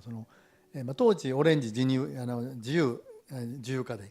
ね、バタバタとしている時で、僕はただ単にとりあえず敵をどういうものか見たかった。一番は何ですかね、漠然と農業大学を行ってて卒業してから収納員もなんか自分に自信がないとかもあって、自分の何ですかね、どこまでできるかどこまで通用するかいろんな経験をしたかった、自分に自信をつけたかったいうのが一番の目的で行ったんですけど、今でもよく思うのは仕事に対する何ですかね、最近の子には通じない考え方ですけど、そういうものがすごく身について、今でも僕何ですかね、本業は農業なんですけど、道後の方で農業してるんですけどね、いろいろホテルの方も15年ほどもバイトしてで片や他の曜日はバレエ教室の送迎で車を運転して、幼稚園から高校生ぐらいの女の子乗せて走ったり、それとかあとは造園業の方も普通の庭剪定したり特殊伐採、特殊伐採って高い木の上がっていってロープで上がっていってそこでチェーンソー片手に上がっていってでそこで木を切ったりするんですけど、そういう仕事もしたり、なんかその仕事も結局バレエ教室の仕事で行った時にいろいろ頼まれたりなんかしてそれからいろいろ広がっていって、なんかやっぱり一つはなんか家でやっていく上で家だけにおったらやっぱり全然いろんなことが見えてこないし、もともと百姓って言ったら結構何でもできるったんですね、仕事も土木から何でもで、やっぱり僕もそういう、僕はどっちか言ったら仕事が趣味なんで僕の場合はだから休みもほとんどいらんというかで、いろんな仕事をしていきたいというふうに思って、どっちか言ったら僕は販売というよりも職人系の方が向いててで、今だったら桃を作ってるんですけど、桃を作ってお客さんに提供して喜ばれる、それがなんか一番僕は楽しいんですけど、ありがとうございます。でシルクさんのいろいろ松山さんのお話聞いて、なんか一つはこれがシルクから本当にできてるんだろうかいうようなものがなんかあればなんか面白いなと思うんですけど、全然パッと見わからないものにこれがシルクからできたのかみたいな、そういうものがなんかあったら面白いなと思いました。はい、ありがとうございます。はい、ちょっと何をお願いします。ジェフ、OK, alright. Jeff, can I get your impression about his presentation today? I wrote that in English. I'm pretty sure that you read it. So, did you have any ideas? No, not that this time. 大丈夫よ。大丈夫よ。OK. That's OK. Alright. So could you pass on that? Thank you. ありがとうございます。ジェフまた後でね。はい。じゃあお願いします。自己紹介から。自己紹介大西と言います。東温市で僕いちご農家いちご作っててもう10年ぐらい経ってますね。もう物心ついた時からはお手伝いしてたんで経験で言うともっとなんですけど、今日聞いててちょっと思ったのは継承っていうことと継承っていうことかな、っていうことはこの先もうちょっと考えていかないかんって言ったら変やけど思っていかないかんっていうのを思いました。一つだけ言うとこの前まであったドラマのロイヤルファミリーっていうのがあったんですけど、その中に競馬のお話、馬の競走馬のお話だったんですけど、ちょうど継承っていう言葉が出てきて、でその人らは継承っていうのをいわゆるネガティブな捉え方、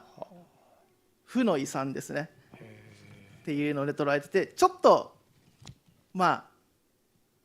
負に落ちてしまった自分がいたっていうのは正直あります。実際僕もおじいちゃんがしてたやつをしていた。負の遺産とかもちろん思ったことはないですけど、思う人もいるよねっていうのを、今日の継承とロイヤルファミリーの継承でちょっとつながったかなっていうのでありました。大西です、はい、ありがとうございます、はい、よろしいですか、お願いいたします。河本と言います、今日はありがとうございます、来ていただきまして。今年から、農業大学校の方に入学して農業を学ぶようになりました。で、今日は松山さんのお話を聞いて誇りを持ってお仕事をされてるんだなというのに感銘を受けました。そういうものがまだ見つかってないので、そういうものを見つけれたらなと思います。なるほど。はい、ありがとうございます。会長が行かれたのはオレゴン州って言われた、日本でいうと東北北海道あたりで、こっちが行ったのがアリゾナ州でも沖縄みたいな全然気候的に違うところなんですけど、で、ブドウとオレンジ、グレープフルーツで400ヘクタールってなんだと思ってびっくりしたところなんですけど、で農場中の道を走れば100キロを超えてるって、要するに宇和島から松山、この道の両端にブドウとみかんが植わってるのをイメージしていただいたぐらいのっていうでかいなと思って、なんか隣は実は600あった、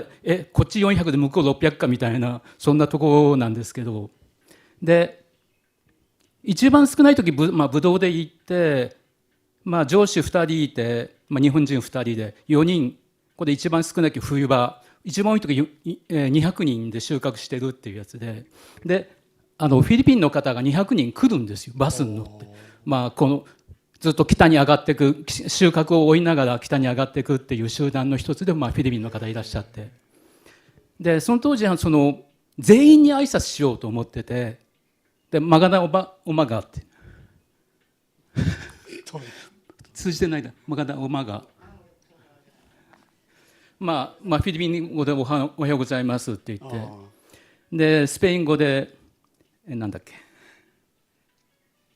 でブエノスディアス、そうブエノスディアスって言って、英語でグッモーニングって言って、もう会った人全部言い訳で全員に挨拶しようと思って、フィリピンの人だけ挨拶ほとんど仕返してくれなかったんですよ。なんでかなと最初思ってて、でも絶対めげないと思ってずっと毎日全員に挨拶してて、でフィリピンの1人2人3人返してくれるようになって、で仲良くなって一緒に飯食おうって言って、これ自分たちで作ったんでお前食えってなんか昼ご飯くれたりして、挨拶ってすごいなとあの時思ってたんですけど、なんでフィリピンの人挨拶してくれない、日本人嫌いなんだそうで、あの世代の人たち、本当に40年前の時の本当にあの人たち60過ぎてるかなみたいな人たちは日本人嫌いだって、で要するに日本が戦争で向こう行ってみたいなやつで、それでもその挨拶することによって気持ちって通じるんだなってあの時すごい勉強にさせていただいたんですけど、はい、長くなると申し訳ないんで。ありがとうございます。はい。じゃあちょっと回していただきまして、よろしいですか。はい、今日はありがとうございます。愛媛県庁の峰下です。で、うち農地担い手対策室というところで農地の関係とあと人の関係の仕事をしております。で、人口減少もそうですけれども、愛媛県自体もどんどん減っていって、で農業をやってる人もどんどん減ってきている、高齢化が進んでいるっていうところは皆さん、ご認識されていて、なんとか農業を愛媛の地でですね続けていかないといけないということで、いろんな事業に取り組んでいます。で、国農連さんも昔から元は愛媛県に事務局があったりしてですね、農業と海外っていうところをつないで、文化を入れてきてもらっているというふうなところですごく感謝しております。で、現在農業やっている人もですね、減ってきておりまして、だけど労働力はやはり必要というふうなことで、外国人材をどんどん入れていこうっていうふうなところも、考えてはおりますけれども、やはり農業でいくと1年間通じて雇用できるっていうところの農家さんも少ないので、その辺の支援が何かできたらいいかなっていうふうにも考えております。で、少しでも愛媛の農業が元気にこれからもですね継続して続くように愛媛県としてもですね考えていきたいというふうに思ってますので、また何かこういうことやったらいいんじゃないとかですね、こういうことで困ってるよっていうのがあればですね、また声の方を聞かせていただければなっていうふうに思っております。で、主力に関しましてはやはり昔から小学校とかで学んでいる繭とかですね蚕とかいうのがすごくイメージにあって、産業としてもなかなか大変なんだとは思うんですけれども、やはり愛媛はシルクっていうところ、昔は産業今私農業改良普及員ですけれども、産業の普及員さんっていうのもいて、すごく愛媛にとってみたらシルクというのは大事な産業ということは認識しております。はい、今日は気象の話とか皆さんいろんな話聞かさせていただいて勉強になってます。はい、今日はありがとうございます。はい、ありがとうございます。はい、お願いします。すみません、同じく県庁農地に内定対策室の上皇と申します。今日の皆さんのお話を聞いて、で自分も農業に、直接農業をしているわけではないんですけど、農業に携わる仕事をする中でいろんなことを考えるんですけど、そもそもの言葉の意味だとかを深掘りする機会っていうのはあまりなかったので、今回皆さんのいろいろなご意見を聞いて、なんかもうちょっと自分も言葉の意味だとか日々農業のいろんなことについて深掘りしていきたいなっていうふうに感じたのと、あと愛媛県の農業に関してまだまだ知らないことが多いように感じたので、もう少しいろんな地域の方々の声を聞いて勉強をした上でいろいろ仕事に取り組んでいけたらいいかなと思いました。で、本日は皆さんのいろいろな意見を聞かせていただいて大変勉強になりました。ありがとうございます。ありがとうございます。会長いいですか。はい。今日は松山さんの話を聞いて、最初に10年前から始めて最初何度も失敗して何くそという気持ちでやっていたという話聞いたのと、文化を継承していくつ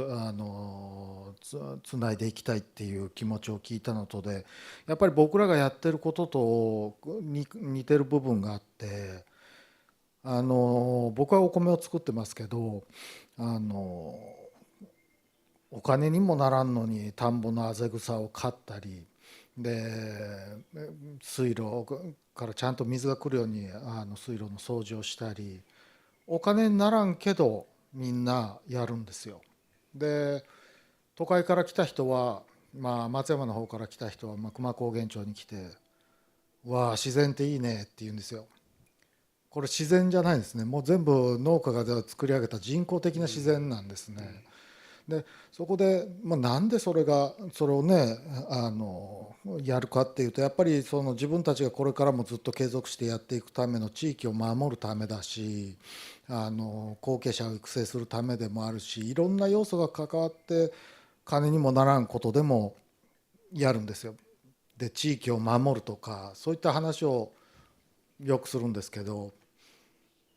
田村君そんなかっこいいこと言うても生活ができんかったらどうしようもないんだとかね、かっこいいこと言うたってそんなんでは農業はできんよと、そういう話をよう聞かされるんですけど、僕は食に携わったり地元の地域資源を守ってるからこそそういったことを声に大にして言うべきなんじゃないのかなと思います。で先日今年の2月かなちょっとタイの方に農業指導で行った時にも同じような話をさせてもらって僕らは、食に携わる大事な仕事をしてるんだと。だから誇りを持って声を大にしてかっこいいことを言うたらええんだと言うた時に何人かの子はね響いてましたけどやっぱり考え方も違うしあれですけどみんなも生活もしていかないかんし、だけど根幹にあるのはさっきの話じゃないですけどやっぱり精神的な支えがあって仕事ってやっていけるんかなという、どの職業にしても共通する必要なものなのかなというのは感じてます。はい、ありがとうございます。はい、お願いします。ではおじさんちょっとだけもう一回触れておきましょうか。はい、はい。なんか短くシルクで聞いた時に今パッと思い浮かんだことだけなんですけどアルバイト何個かしてるものの一つに家電販売員をしてるんですけど女性の美容家電のヘアアイロンでキヌジョさんっていうメーカーというかブランドがあってそのヘアアイロンのプレートに絹を折って貼り付けることで摩擦をなくすっていうのがそのキヌジョさんが今やり始めたというかすごい有名どころなんですけど他のもっと格安のテスコムさんとかもやってて今すごいシルクプレートっていうのが流行ってますいやすごい貴重な話ありがとうございます。私もなんかすごいな。いや欲しいよねそれね。はい。相葉さん参りました。まとまったか、はい、まとまってはないんですけど戸部町旧の広田村で、キャベツとか、ほうれん草小松菜原木しいたけとか栽培しています相原と言います。僕は田村さんの2つ前に、1999年から2001年2000年と21世紀をアメリカで過ごしました。配属主な配属は坂田種苗さんそうです坂田種苗さんのところでお世話になりました。会長とかすごい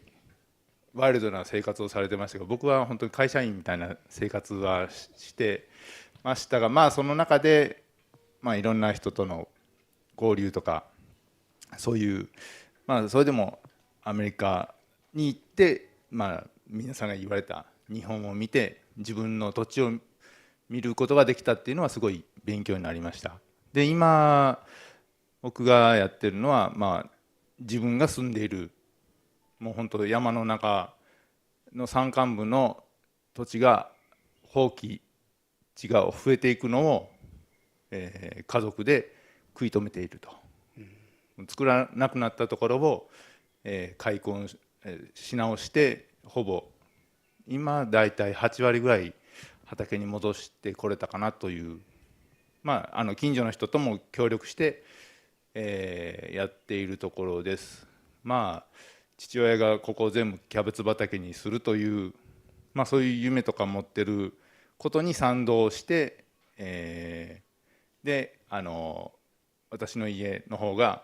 松山市に近いのでそこでみん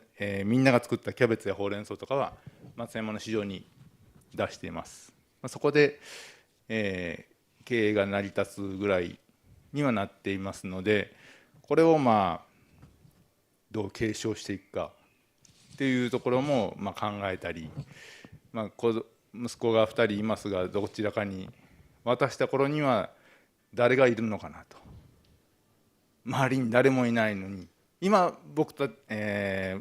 方ではちょっと年齢10ぐらい上や下の人とやってるんですけれどそうなった時に周りに誰もいないとやっぱり競争心がないと続かないこともあるかもしれない。じゃあ会社にしようかとかいろいろ思うんですけど、それ以前に自分たちがどこまで頑張れるかっていうのはあるんですけど、そういうことを毎年挑戦しながらやってることが、起爆剤みたいになってるのかな。で今年はいくら取ろう会長が言われて、ああそうやな、それ以上なかなか計算できない、大体これぐらい取れるようになったと思ったら、それぐらいでの値段売り上げを上げたいからこれぐらい頑張ろうとかっていう目処がつくようにはなったような気はします。でうちの方は蚕を飼っていた部屋があったらしくって自分の成果ではあるんですけど、でそういうところと近所の方は桑畑が多かったで、そういう話聞いてると、あそこの土地は桑が植わっとったから土地が痩せとんよとかっていう話も聞いたりするんで、なんかそういう疑問ばっかり僕は浮かんでくるんで、なんか技術とかこういうあれよりもなんかそういう質問がしたいなとか思いながらではあったんですけど、この葉っぱのお茶っていうのがまたある意味何でもお茶になるのかなっていうと、栄養価とかそういうのもあるんかなっていうのをちょっとお聞きしたいなっていうのはありました。もしよかったらそうですね。松山さんどうですか。まず質問がありがとうございます。2つ出ましたですけど、桑畑の後は何も生えないっていうのはちょっとどうなのか、そんなことはないと思うんですけど、どうですか。僕は新しい桑畑を作る時に野村タバコ畑、元はねタバコやってたりとかっていうところを借りて、あと豆植えてたとことかあって、豆やってたところは土が肥えてて何にしまくても育ってたんですけど、養蚕農家さんも話経営が非常に苦しくって、ウクライナの戦争が始まった時肥料代が上がりましたよね。で僕ももうお金をまいとんかみたいな感じで肥料をやるときに、これで何万消えるなとか思いながら、どっかでなんとかなるまいかな、肥料やらずに済むんかなとか、多分桑畑って時代とともにあまりもう手を加えられなくなってきて、で桑畑って結局切った桑を畑から出して蚕にやるじゃないですか。だから枝葉毎年畑から外へ出していくんですよね。で僕も最初やってた頃は松山君よく考えてみよ、どんだけ枝葉取って畑から外へ出しとんじゃとかのようなことを言われて、やっぱ肥料入れないかんだよなとかって思って、多分そういった形に野放図にやられてた畑じゃないのかなとかいうふうにも思いますけど。僕はねいろいろですね、牛糞堆肥は、これ土作りという意味合いで、肥料的なことはあまり考えないんですけど、トンプン、鶏糞、それから人工肥料ではない桑専用の肥料っていう丸桑っていうような肥料もあったりするんです。ちょっと高いんですけどね、以前それ使ってたんですけどなかなか使えんなと思って、トンプン、鶏糞主体に、あとできる限り、枝とか葉っぱとか切ったやつは元へ戻してやるとか、で草刈りは当然やるんですけど、刈り払いとか、ここ最近僕スパイダーマンとかちょっと中に入ってやるんですけど、刈った草は当然そのまま出さないで整理せずにそこへ置いてやるとかっていうことは努めます。あとそれからせっかく栄養分の話が出たんですけど、絹茶のはどうですか。効能書添えてましたけど、もともと蚕がその桑の葉だけで大きく育って、で菌糸線っていって絹を作るためのタンパク質を溜め込む線があるんですけど、直前にはこんなにもうパンパンになるぐらい発達させるだけやるんですけど、それだけ桑の葉って栄養が非常に多いっていうことですよね。で桑の葉茶っていうのは養蚕がもう衰退して初めて飲まれるかと思う方はほとんど知られてないんですけど、昔は生薬、薬的なお茶としてよく飲まれてたお茶で、効能的な血圧の調整であったり糖分の吸収を抑制する働きがあったり、基本ビタミンミネラル豊富で、健康と美容にいいお茶として飲まれてきたお茶にはなります。でも僕養蚕始めるまでは全くその存在すら知らずに桑を何とかしたいってっていう思いで、たまたま私のおばが1本だけ桑の木育ててて、実を取ろうかなみたいな。である時夏に行ったら、今日冷たいお茶出しましたけどね、ちょっと透明の湯飲みでお茶出してくれて飲んだんですけど、なんか初めて飲むような感じで、これ何のお茶かなとか思ったら、典彦君これ桑の葉よとかって言われて、桑のお茶があるんだとか思って、で僕は西予市の方から桑の苗をいただいたんですけど、たくさん西予市が用意してて行き渡らないで、僕が初めの時にもう僕が予想する倍ぐらいの苗を引き取らされてしまってえらい大変な思いしてたんですけど、結局僕余剰が生まれてたんですよね。もう一人でやるもんで限られた蚕しか買えないんですけど、桑畑って放置できなくって、剪定しないきゃん、肥料も入れなきゃダメですよね。もう往生してて、本当に泣くの涙で一生懸命管理した桑の方、枝切るだけで捨てた状況が続いてて、もう涙が出る思いですよね。なんとかしたいっていう思いがあって、桑の葉のお茶で、事業の安定化も図ろうってした、これも後で知ったんです。非常に効能の高いお茶っていうことが後で分かって、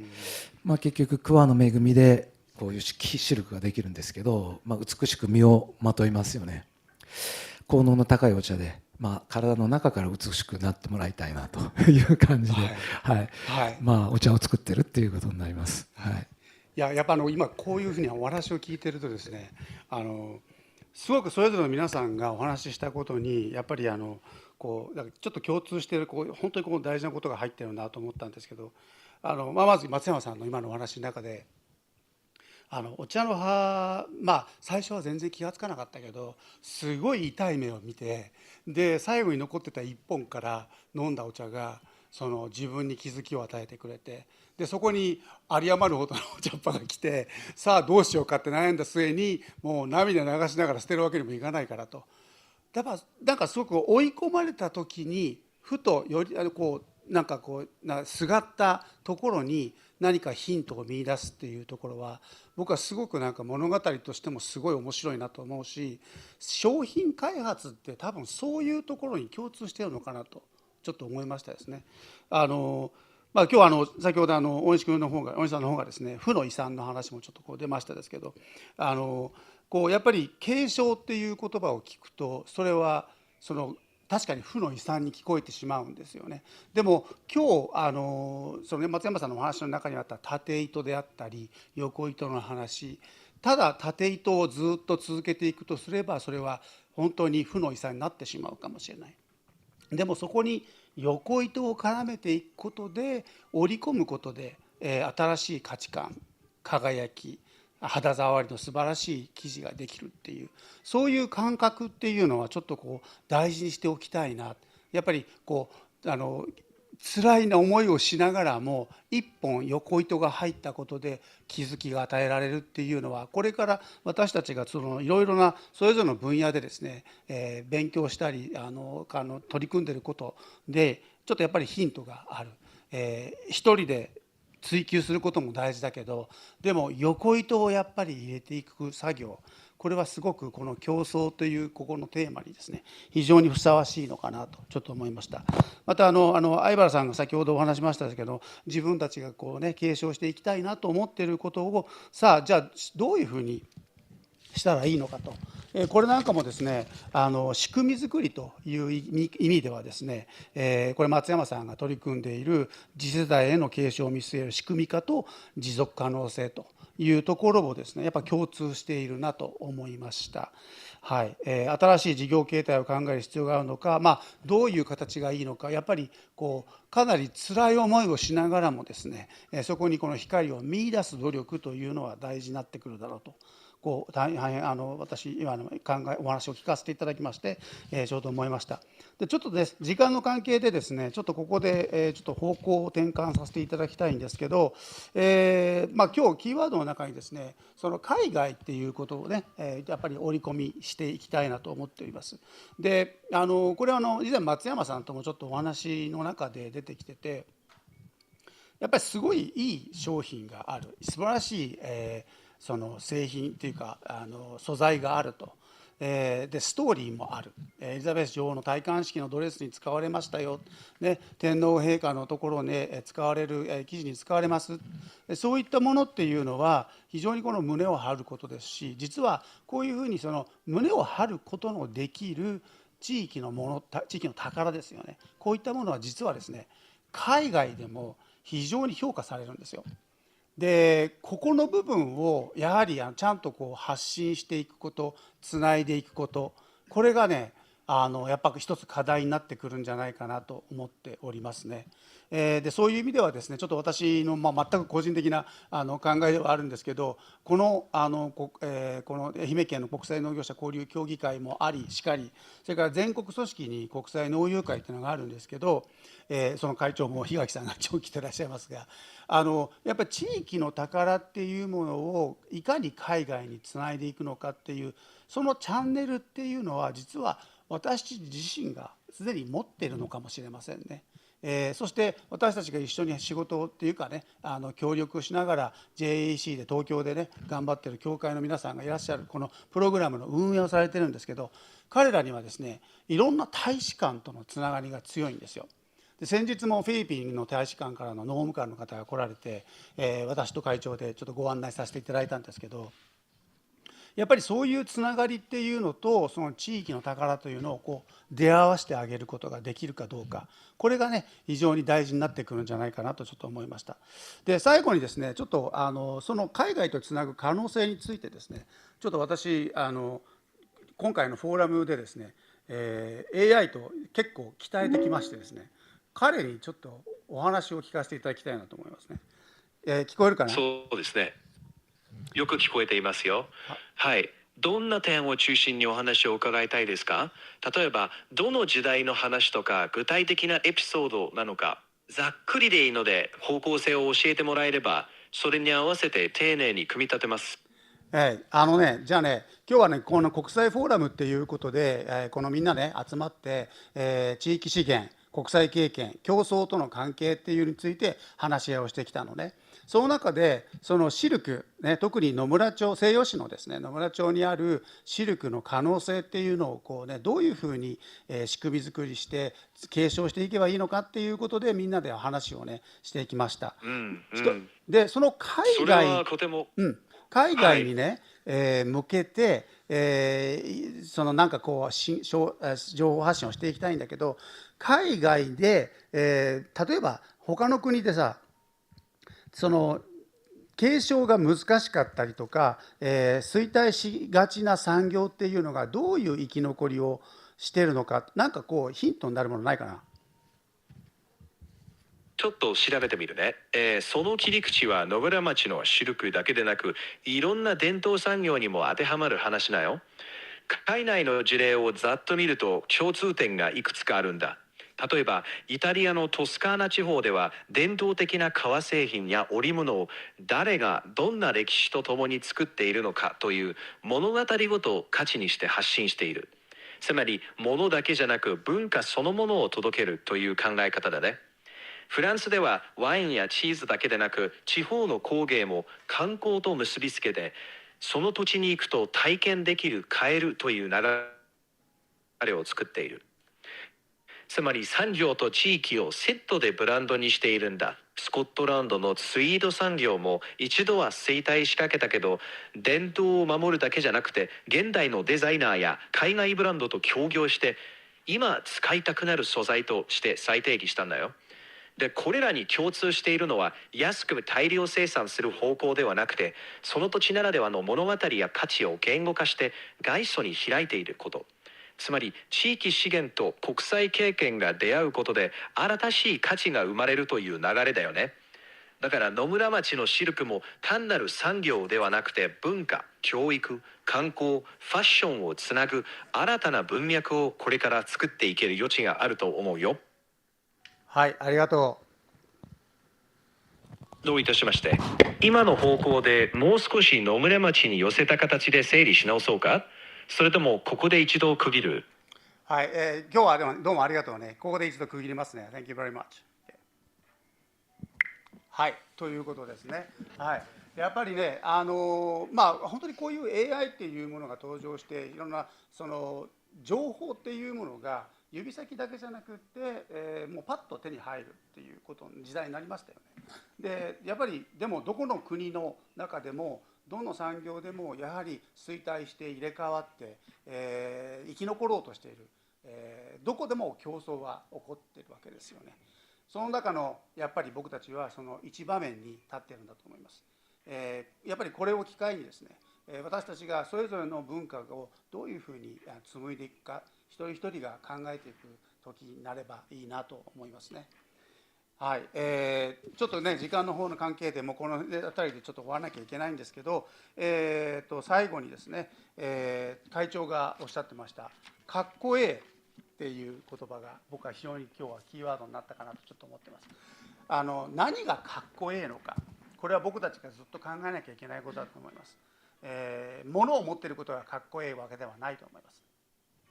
大事なのは僕たちがどんな生き方をしているかっていうことで、どんな仕事をしてもでそこにちゃんと誇りと、それから自分の目標があって、そして周りの地域にですねいろんな形で貢献ができるかどうか、僕はそれがかっこいいことだと思います。ぜひですね皆さんのかっこええを、それぞれの地域でですね頑張って続けていただきたいなと思います。さあそしたらですね、一度、司会の方に返しますので、ありがとうございます。よろしくお願いいたします。大石君、まとめを。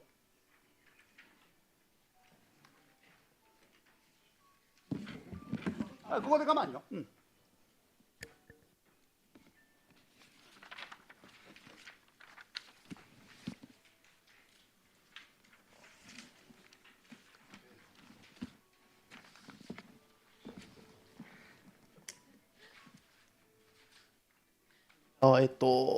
最後に檜垣さんからちょっとだけ挨拶をいただくようになっているんですけど、いいですか？マイク、はい、お願いします。いやもうちょっと盛りだくさんすぎてですね、締めるっていうとおこがましいんで、ただ今日キーワード、文化ですよね。文化、僕はどちらかというと過去形で捉えていました。今まで継承してきたもの、それぞれが持ってきた紡いできたもの、今あるものが文化。どちらかというと過去形意味。でも今日のこの話で分かったことは、これはもう生き物で現在進行形でもありますよね。で名詞だけどもこれ動詞でもありますよね。文化するっていう文化ですね。で我々これからそれを今日この時間で培ったものっていうのは、これから未来形なんですよね。文化がいかにそれを紡いでいって伝えていくか、形にしていくか。私今日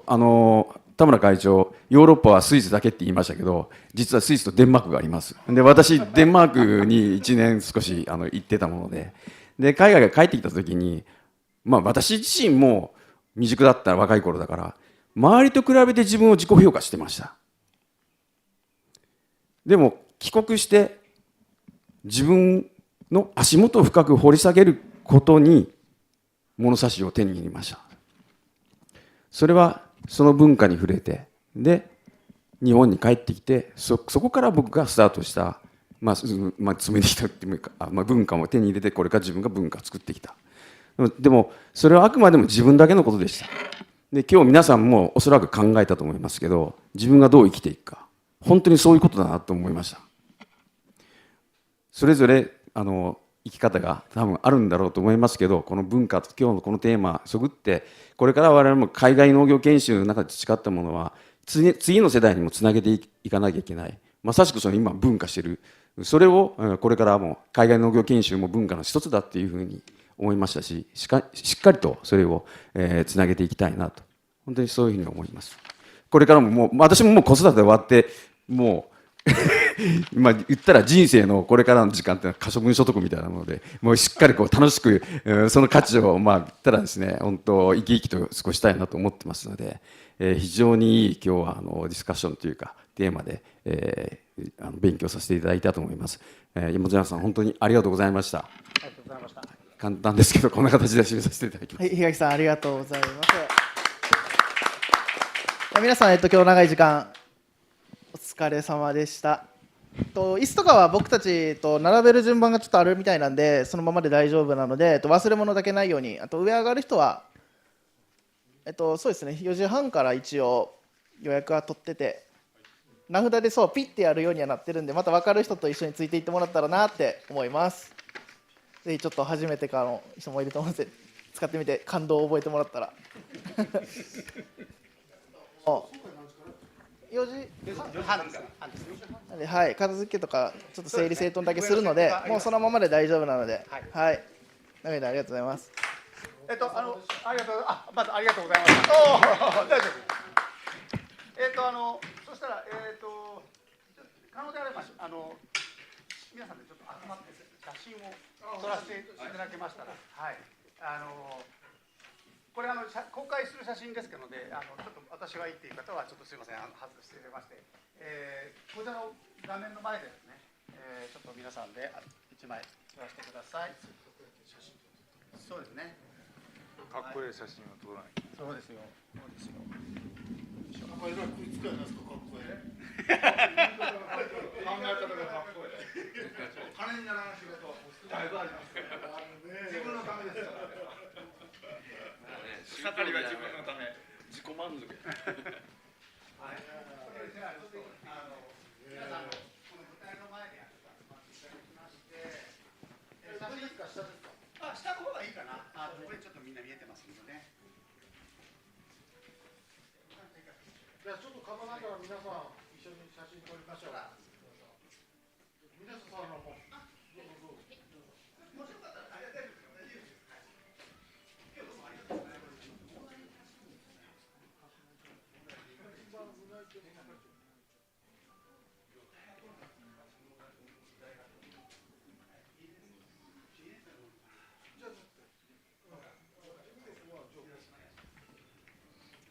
はい、それでは。